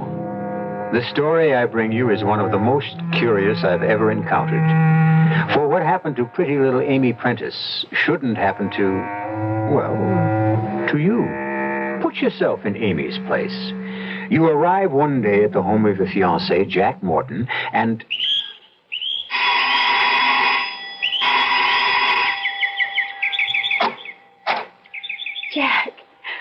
Jack, darling, I'm here. I beg your pardon? I'm here. I mean, here I am. You're here, all right, but who are you? Who am I? Look, if you're some kind of saleswoman, Jack, we're really not... Please stop kidding. I'm Amy Prentice, your fiancée. You're crazy. That's what you are. I've never seen you or heard of you in my life.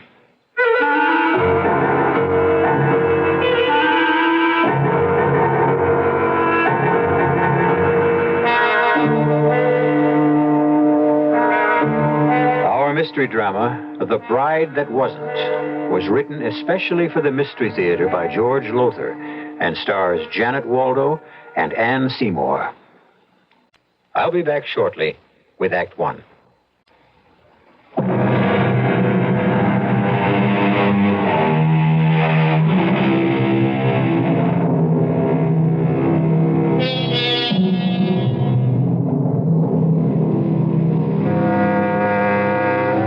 Had odd, unexplainable things happen to us. Sometimes we put them down to tricks of memory, a curious combination of circumstances, or an occurrence that was simply inexplicable, and have then dismissed them from our minds. Perhaps Amy Prentice should have done that, but alas didn't. When she arrived at the home of her fiancé, Jack Morton, all set to get married, only to have Jack tell her, "I've never seen you or heard of you in my life. Goodbye." Wait a minute. Now, wait just a minute. You heard me, sister. Beat it. Sister? Beat it? Jack Morton, I don't know what this is all about, What is it, Jack? What's wrong? Yes, what seems to be the trouble? Well, this girl claims she knows me. Claims I know you. We're engaged. Engaged to be married. Married? Oh, my dear young lady, you're suffering from some sort of delusion. That, or you're playing some sort of game. Now, you just get along out of here. Oh, now, Mother. I mean it, Florence. I'll call the police if she doesn't. No, the poor girl, whatever her problem, looks terribly tired. You'd be tired, too, if you'd come all the way from Midvale in a day coach. Come in. Come in and at least have a cup of tea. Oh, I don't think so. Not now. Not after this reception I just got. Well, that's just fine with us. Take off. Jack, how can you act this way? Oh, honey, I don't know what this is all about, but you come on in and have a cup of tea with No, you get out of here. Go away or I'll call the police. Now, Mother, you know you'll do no such thing. This young woman is obviously in some sort of trouble, and it's up to us to help her if we can. Jack, you pick up her bag and bring it in. And, honey, you come on along with me. I don't know. Oh, nonsense. Come on, dear. All right, Jack, bring the suitcase. Close the door. And now let's all go into the dining room and have some tea. You too, Jack. And you, Mother. Now, what's your name, honey? Amy. Amy Prentice. Well, you sit right there, Amy, and I'll pour tea, and you tell us what this is all about. Tell you. You act. You all act. As if you'd never heard of me. We haven't. Anyway, I haven't. This is some kind of trick. Confidence game. Mother, please. Here we are, honey. Nice cup of tea. Now, there's milk and sugar right there if you want them, and a plate of cookies. Now, let me introduce ourselves to begin with. This is Mother Morton, that's him, Jack's mother, and I'm Florence Morton, his wife. Wife? Yes, dear. So, you see, you're thinking he's your fiancé. Well, you see, that just can't be so. Is she your wife? Of course she is. Let me tell you once again, I don't know you. I never saw you before in my life. You did. You did. We met just 2 weeks ago at the conference at State Teachers College. Now, what in blazes would I be doing at Teachers College? Well, you're an English teacher, aren't you? English teacher, my foot. I'm an insurance salesman. But you can't be. You can't be. Unless you don't have a twin brother or a double or something. No, Amy, he doesn't. As she very well knows. Mother? Amy, why don't you tell us what you think this is all about? I mean, start at the beginning and, well, tell us the whole story.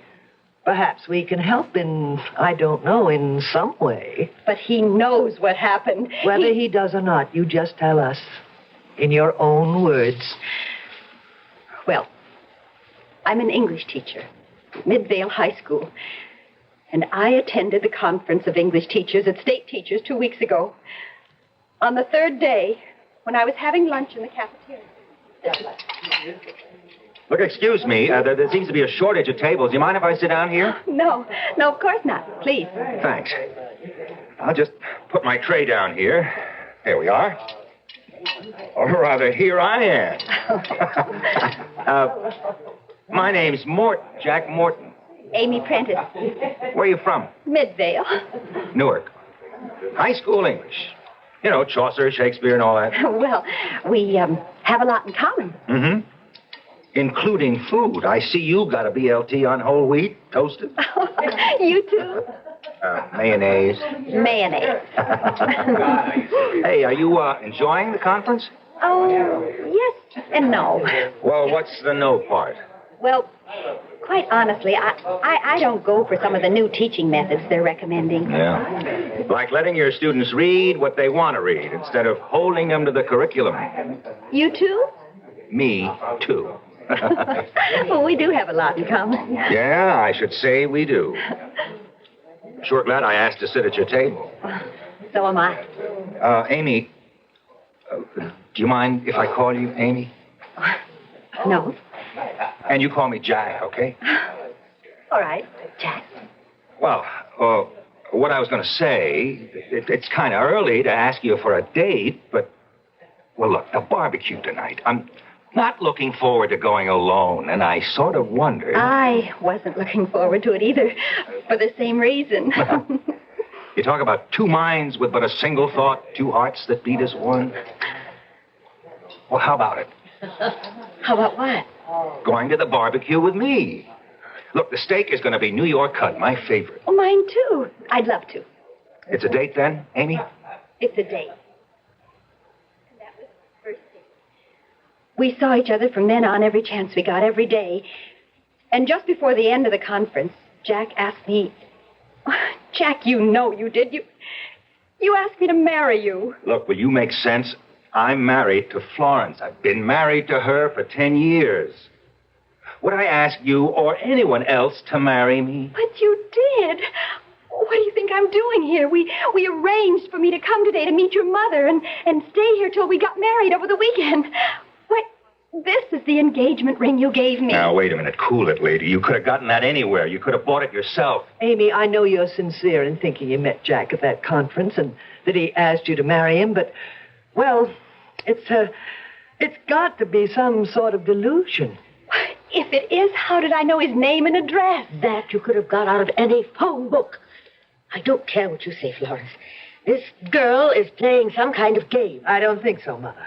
I think she really believes what she says. I believe it because it happened. No, Amy, as I say, it's some sort of delusion. Is the rose garden a delusion? The rose garden? Your rose garden, Mrs. Morton. Jack told me you love roses and that you're an expert at growing them, that you even exhibit them and have won prizes. Is that true? Well, yes, but... That window there, that picture window, does it look out on the backyard where the rose garden is? Why, good heavens, it does, yes. I'll describe it for you. Just as Jack described it for me. There's a brick walk down the center, dividing the yard in half. You enter the walk through a white trellis that's covered with red and white roses. At the far end of the walk, there's a tall French fence to screen you from the neighbors. And in front of the fence, there's a fountain with a large statue of the god Pan. Is that right?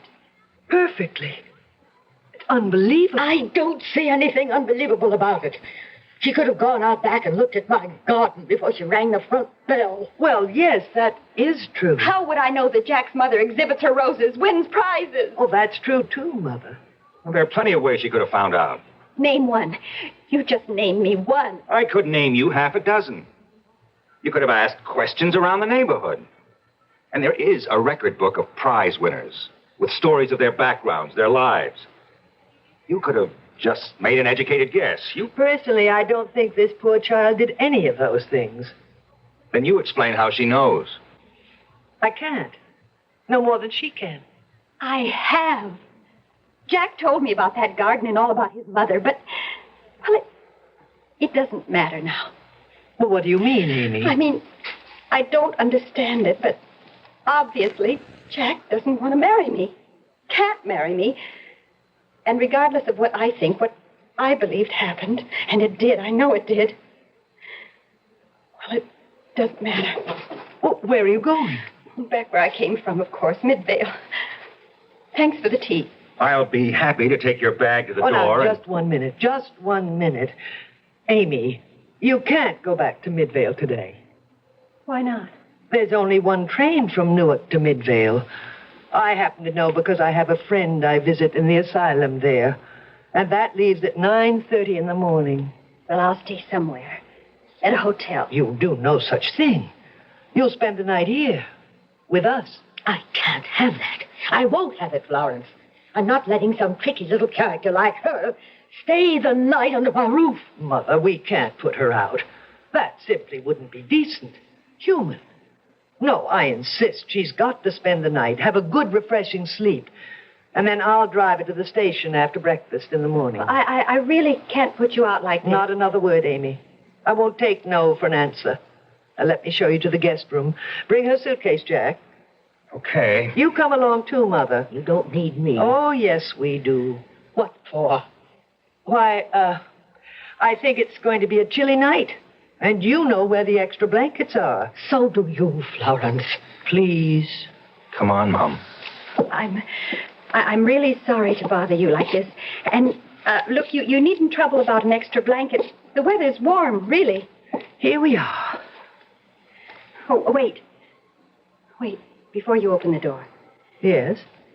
Jack described the room where I'd be staying, the guest room.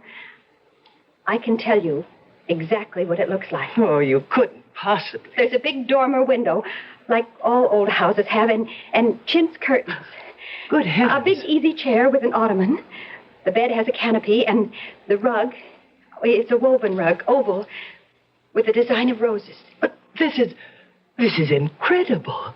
Oh, Jack, you didn't meet Amy at State Teachers, did you? You didn't propose marriage? Oh, come off it, Florence. Well, this is the strangest thing because, well, Amy, you've described the room perfectly. Now, here, see for yourself. Yes. Just as Jack described it. Well, there's no understanding this. I just can't fathom it. You must have second sight. Or something. No, No more talk now. You're tired and upset. And what you need is a good nap. Dinner won't be for several hours. I'll call you when it's ready. Thank you. And you can look forward to dinner. We're having steak. New York cut, no less. Jack adores steak. New York cut.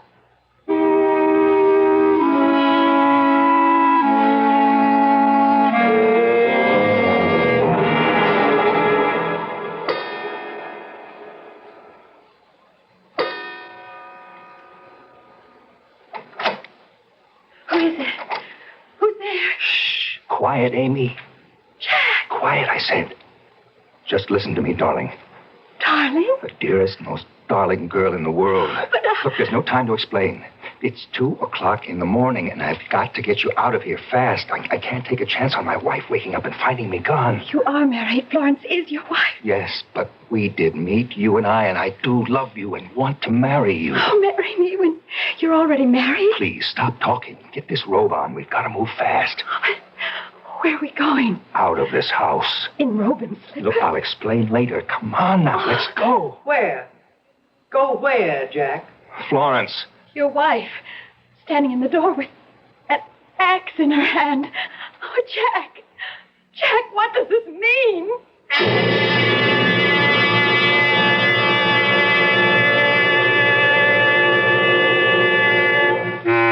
What, indeed, does it mean? Why does Jack want to get Amy out of that house as fast as he can? What is Florence, his wife, doing with an axe in her hand? One thing is virtually sure. However incredible events for Amy have been up to now, they are as nothing to what lies ahead. I'll be back shortly with Act 2.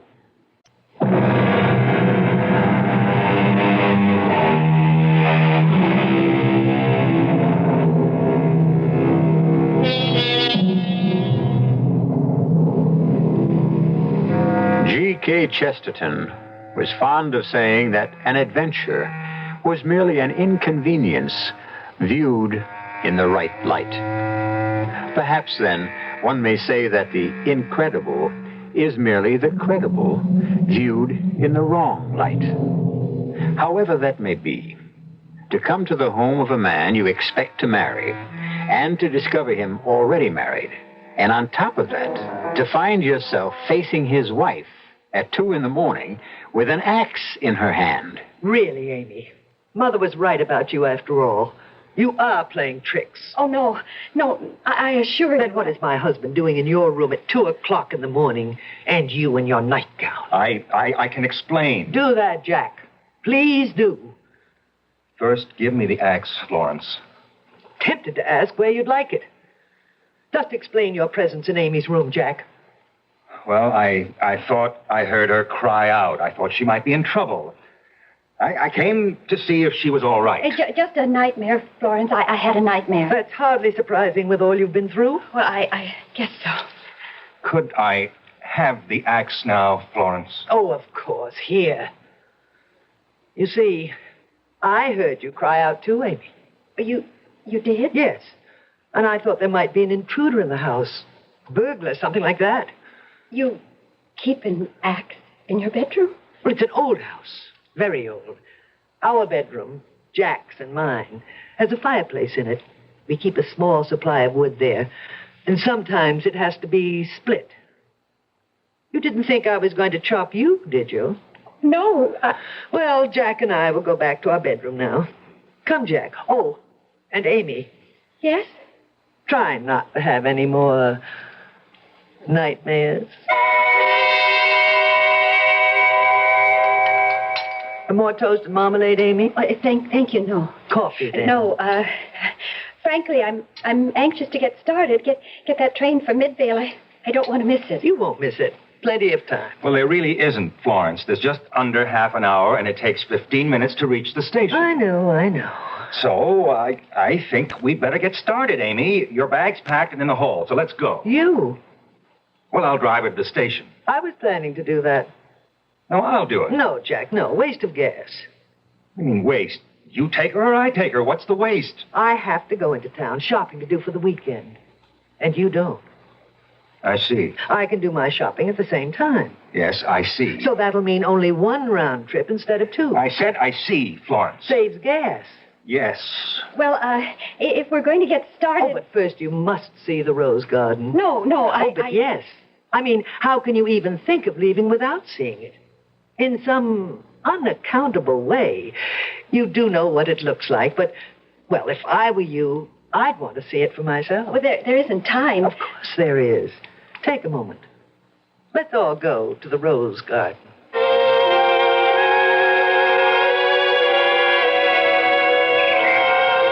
And aren't these lovely?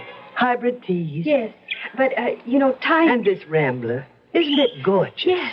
Oh, yes, you're certainly to be complimented, Mrs. Morton. Thank you. Oh, but this isn't her garden, you know. It's mine, really. But Jack said... Jack said? Jack couldn't have said anything. Now, could he? Since you didn't meet him till yesterday. Or did you? Did you meet her at State Teachers, Jack? I've told you I never saw her before in my life. Yes. But I've been thinking. You know how I am? Always thinking. Sometimes my head aches terribly. Oh, please, we're going to miss my train. I think about so many things. Now, you take this rose garden. She gets the credit for it. Always has got the credit for it. But I'm the one who designed it, created it, planted it. Even your father had to admit it was beautiful, Jack. Remember? Yes. Oh, how that man hated me, reviled me, scorned me. But even he admitted that my rose garden was a thing of beauty. Florence, we've got to go. Now, if Amy's going to get her train. Yes. Oh, yes. But first, I wanted to see these floribunda. Aren't they gorgeous? They are, yes. Note the deep, dark red of the blossoms. Very dark, very deep red. Lovely. Do you know why? Cultivation, I suppose. Blood. Blood? Mr. Morton's blood. Jack's father's blood. This is where we found him. Hacked to bits. Oh, Jack. Easy, Mom. Easy, Mom. Blood had Florence, poured Florence. onto the soil. Into it. Saturating it. Would you believe that before that day, these roses had been rather weak, skimpy, subject to all sorts of diseases? But afterwards, they'd literally burgeoned with health and beauty. Would you believe that? Now, look, whether I believe it or not, we can't stay here another second. Why not? My train, that's why not. The only daily train to Midvale. Are you deliberately trying to make me miss it? But of course not. What a thing to say. I only wanted you to see the rose garden. Well, now that I've seen it, let's go. Please. Whatever you say, whatever you say. I'll go along too, Florence. You, Mother? Whatever for? Some shopping myself. Well, why not? We'll all go together. You too, Jack. Well, no. I'll stay here. Not a chance, Jack. Not a chance. Oh, excuse me, but while we're doing all this talking, time is slipping by. I don't want to miss that train. Of course you don't. But before we go, I do want you to know, Amy, what a pleasure it's been having you stay with us. Thank you. Of course, you haven't enjoyed it. Poor dear. But never mind. You're sure to find a husband so attractive, so pretty. Could we go now? Come on, Jack, Mother, Amy, get in the car. We just have time to make the Midvale train. Luckily, as you see, Amy, the garage fronts on the street. Luckily? Well, we can drive right out into the street and not waste time. Drive right straight out. Yes. Now, if the garage was in the back of the house, waste time, a minute or two, and we don't have it to waste. Could we get started? Oh, you are in a hurry. Well, you said yourself we don't have any time to spare. That's why you don't have to tell me. I'm sorry. I should think you would be. Well, here we go. Something wrong? Damp, I guess. Suppose you let me drive, Florence. How can you drive, Mother, if the car won't start? No time to there and it won't start. Look, I'll get a By the taxi. time a taxi gets here, your call and everything, you'd miss the train. But we're certainly not going to get anywhere this way. The battery's wearing down. Correction. It's worn down. Oh, no. Well, that means I'll never make the train to Midvale. Well, now, I resent that, Amy. You sound as if spending another night with us here would be most unpleasant to you. Oh, no. No, I didn't mean... We did try to make everything as pleasant as possible for you. Back in the house, all. Look, if I went down to the corner and got a cab... Amy, Yes? do as Florence says. Of course, Jack. Of course. Out of the car. Back in the house, all. Oh, look. A taxi. A taxi pulling up right in front. Oh, good heavens, I forgot. Joe. Joe? Who's Joe? Oh, my brother. All the excitement and all, I forgot. He was coming to give me away. Okay, driver, thanks. Oh, no, Joe, wait.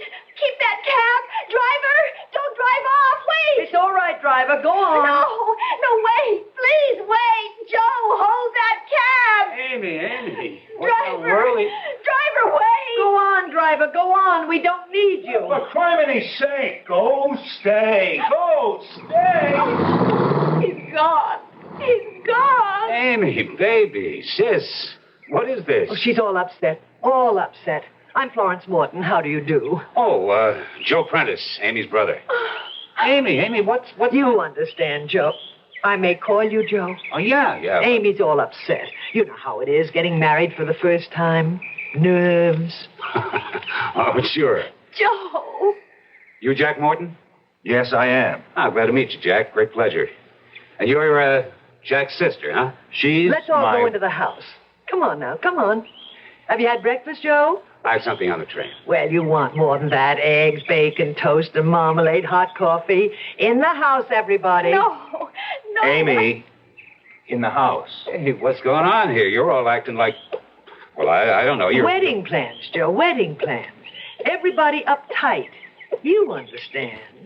Yeah, sure. Florence, is it? Florence. Everybody in. Everybody in. Well, now, here we are. All together once again. Joe. Yeah, Amy? Joe, there's something crazy going on in this house. Something real crazy. Now, Amy, honey. Joe, listen to me. There's something wrong. I don't know what it's all about. I don't know what's happening, but Jack says he never saw me before in his life. What? And never proposed marriage to me, and then he did. And his wife, she came to my bedroom with an axe in her hand. For chimney's sake, hold it. Amy, you're not making sense. Oh, I know I'm not, because what's happening here, what's happened to me, it doesn't make sense either. Will somebody explain this? I'll explain it. Mr. Prentice, Joe, a mistake of some kind has been made. Mistake? Your sister, well, I haven't wanted to spell this out in so many words, but since you're here now and can take care of her, Joe, I'm afraid your sister is crazy. You're afraid my sister is crazy? Well, she came here yesterday afternoon, arrived just out of the blue, out of nowhere, saying she'd come to marry my husband. You don't mean him? Yes, him. Jack. My husband. He's your... My husband, Jack, yes. Somehow your sister has got it into her head that they met at teachers' conference, and he proposed marriage, but, well, it's ridiculous. You, Jack. You say you never met Amy? No. Jack, last night in my room. Now, hold it, Amy. Just hold it. Let me try to get this thing straight. You didn't meet her at a teachers' conference? State Teachers College? Not me. I'm an insurance salesman. This is plain screwy. Amy, if you say you met him and he asked you to marry him, I say you met him and he asked you to marry him. But he says... I never saw her, talked to her, knew anything about her until she arrived here yesterday. I see. Well, either you're a liar, Mr. Morton, or you're crazy. If anybody around here has lost his marbles, you have, not her. Now, Amy, what do you want to do about this? I just want to get out of here. And that's what we'll do. Where's the phone? Over there, but I'm afraid Let me just call a cab and we'll blow. You can't. You going to stop me?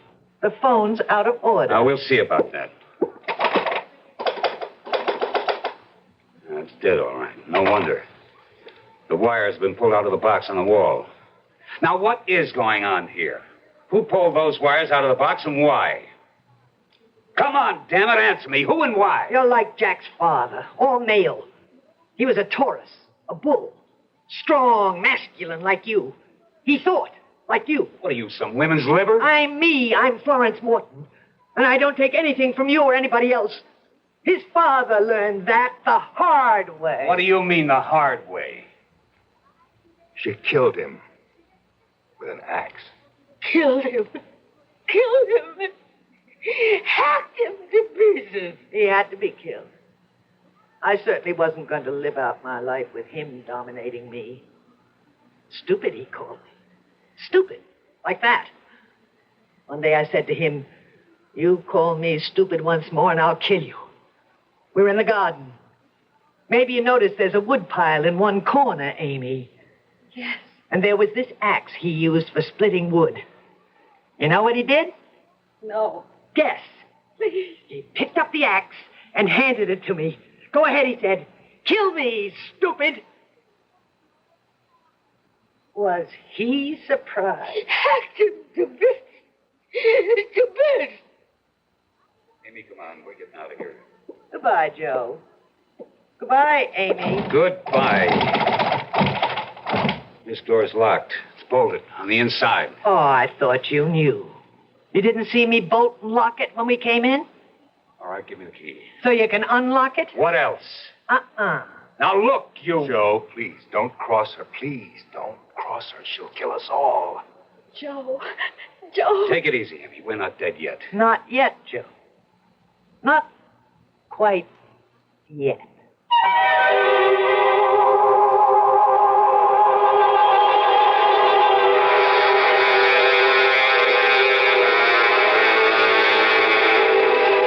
Ever been face to face with a homicidal maniac? With everything stacked against you? Happily, I never have, and hope you never have either. But Amy and Joe are. And so are Jack and his mother. What I can't figure out is why Jack, with a homicidal wife at home, ever proposed marriage to Amy. Well, we'll have the answer to that when I return shortly with Act 3.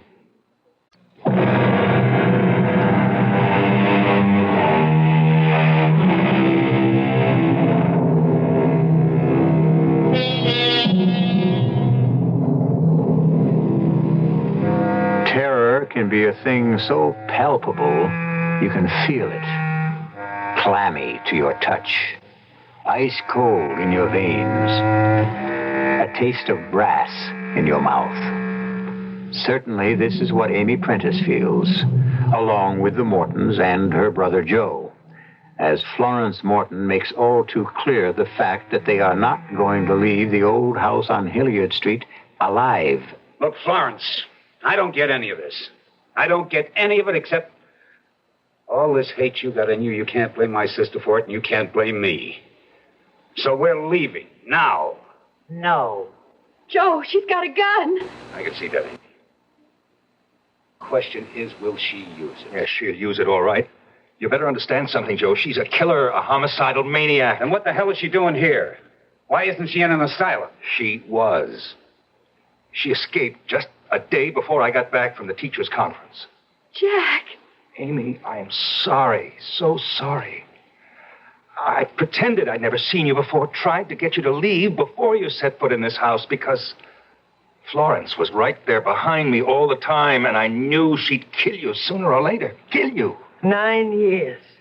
9 long years. They kept me in that place. But I knew. I always knew someday I'd get out.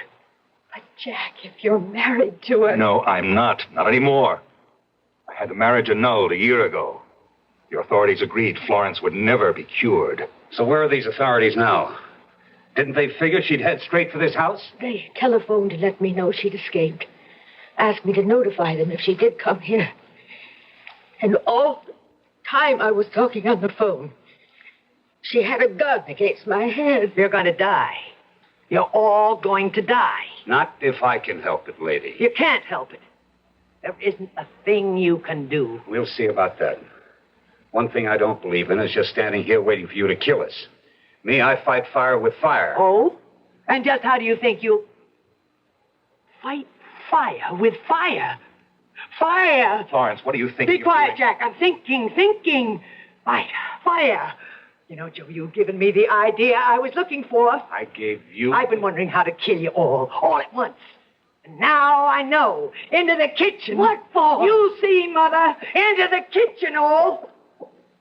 And now, Jack, dear, loving husband, open the cellar door. You're taking us down to the cellar? Putting you down in the cellar, Jack. Open the door. Now, down into the cellar with you. You lead the way, Jack. Look, Florence. Don't argue, Jack. Just go. No, we're not... My leg, all right? Oh, Joe. You may be able to fight fire, Joe, but you can't fight bullets. Now, Amy, help your brother down into the cellar. Joe. Take it easy. Oh, the pain is... You're bleeding. I'll be okay. Oh. She hit me in the side. Fleshy part. You better let me have a look at that wound, Joe, okay? Okay. Let him bleed to death, Jack. It'll be easier for him. Sorry I can't make it easier for you all. Oh, she's locked us in down here. Is there another door? No, there's not even a window. We're trapped. Absolutely no way out. Is there any way of breaking that door down? Prying it open, No, maybe? Joe, this is an old house. It's built when they really built them. Break that door down. No way. Oh. Look, try to hold still. It's not that bad, but it's bleeding quite a lot. I've got to stop the bleeding. Look, Amy. Yes, dear. Just around that corner, you'll find a desk. A desk? Yeah, I have my office set up there. Oh. In the bottom drawer on the right, you'll find a first aid kit. Now, bring it here, will you? Yeah. Oh, Jack, what are we going to do? How are we going to get out of here? Mom, if I had the answer to that... Jack, there's a telephone here on your desk. Yeah, with the wires pulled out of the wall box. Florence didn't miss a trick. Oh, yes. Oh, they are pulled out. Look, hurry with that first aid kit. Here it is, Jack. Here. Thanks. Have you patched up in a jiffy, Joe. Though much good it'll do you, I'm afraid. Don't lose your nerve. Me, I've been in worse binds than this. Vietnam, for one. My work for another. What do you do, Joe? I'm a cop, New York City Police Force. Well, I've been in spots that make this look like... Hey, wait. She's up there. That's not the kitchen. No, it's the living room, right above us. What was that? She put something down on the floor, something heavy and made of metal. What could it be, Jack? I don't know, unless it's... Wait a minute. What, Jack? What? Metal? Fire. I keep a can of gasoline in the garage for the lawnmower. How big a can? 2 gallons. Was it full? I'm afraid so, and I'm afraid I'm right. I smell gasoline. Oh, it's dripping down through the floorboards above us. She's going to set the house on fire. She's going to burn it down around our heads. Kill herself, the poor crazy woman. Florence! Florence, listen to me! Florence, you'll kill yourself! Strike a match and the gasoline fumes! The fumes, Florence, they'll explode! You're right. She lights that stuff. She'll never get out alive. Florence, will you listen? Will you please listen? Oh, God, she's done it! The house this old. It'll go up like a haystack, a dry haystack. We're all going to die. Burned alive. Oh, no. We gotta try that door. We gotta see can we break it down. Jack, give me a hand. We'll both get our shoulders against it. When I give the word... What? Forget it. The door's hot already. Flames on the other side. Even if we got it open, we'd never get out. There's got to be something we can do. There's got to be. What is the neighbors? Neighbors? Well, they'll see the house burning. Call the fire Oh, department. what good'll that do us? They'll rescue us. Get us out of here. Amy, honey, they don't know we're down here. Oh. Wait a minute. There's one chance. Just one chance. What, Joe? Telephone. No, I told you. Florence pulled the wires out of the wall box. We gotta see can we connect them again. You think you can? Or do you? Jack. What? Thank God you set up your office down here with a phone. If we can reconnect those wires, let's get this wall box open. You got any tools down here? Yeah, top drawer of my desk. One of those little kits. Here, what do you want? Scoot back. Here you go. Now, get this lid open. Right. Easy. Yeah. It's coming. Oh, Right. hurry, Joe, hurry. There. Off of the lid. Good. Oh, no. What? 3 wires. Red, blue, and green. 3 poles to attach them to. So attach them. Yeah, but which wire to which pole? Hey! Oh, it's falling. Oh, Joe, try something. What do you think I'm doing? Let's see. Red to this pole. Blue to this one. Green here. All right, see, can you get a dial tone? No, nothing. Try again. Joe, move it. Let's see. Put the red here. Blue there. And green on this pole. Okay. Anything, Jack? That's it. I got a dial tone. We'll use it. Get the operator.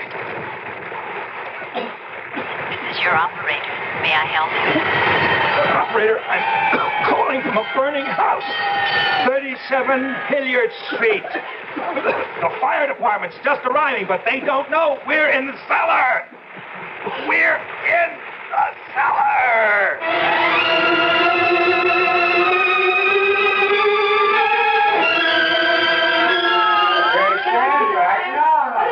Amy, here. Fire chief just gave me another thermos of coffee. Have some more. Oh, thanks, Jack. Joe? They've got Joe in the ambulance unit over there. They're really patching up his leg. Isn't he wonderful?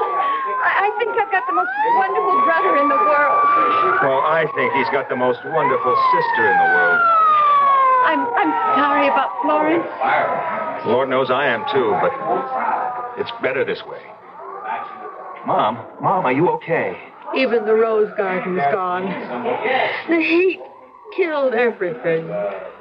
Maybe that's better, too, Mom. Oh, how could it be? How? I'm going to see to it you have another house, another rose garden, without the memories that went with this one. Memories we're all going to do our best to forget.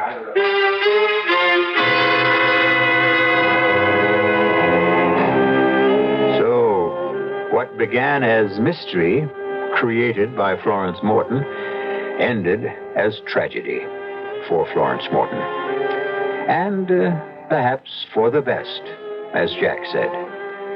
She is at peace now, and if in death she has not found a better world, as we very much hope she has, she's at least out of this one, which brought her so much unhappiness. I'll be back shortly.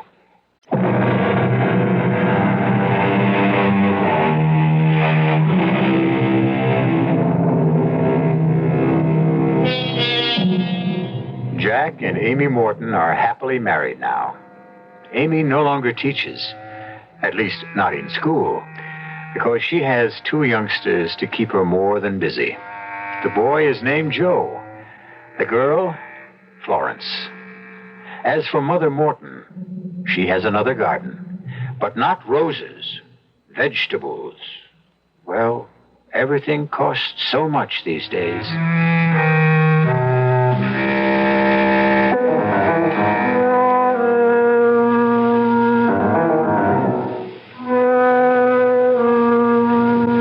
Our cast included Janet Waldo, Ann Seymour, Lorene Tuttle, Bill Quinn, and Bernard Barrow. The entire production was under the direction of Hyman Brown. Now, a preview of our next tale. Your husband isn't thinking straight, Mrs. Breach. It isn't that easy. You think that Harney will be satisfied if I let him live? If I walk off this job, somebody else walks in. This isn't the only gun in the world. He's right, Eddie. Maybe the only way is to give him the money back. There's nothing to give back. You think money stands still in this business? Look, maybe if we left town, went to Mexico or someplace. Harney won't give up that easy. It means too much to him. Well, I'm not staying here. I'm getting out. I'm getting as far away as I can. Eddie. Both of us, Connie. I meant both of us. You expect me to run? In a wheelchair? Maybe Mr. Derry can tell us what to do.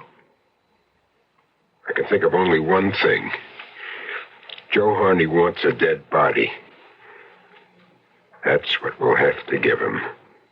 Radio Mystery Theater was sponsored in part by Anheuser-Busch Incorporated, brewers of Budweiser. This is E.G. Marshall inviting you to return to our Mystery Theater for another adventure in the macabre. Until next time, pleasant dreams.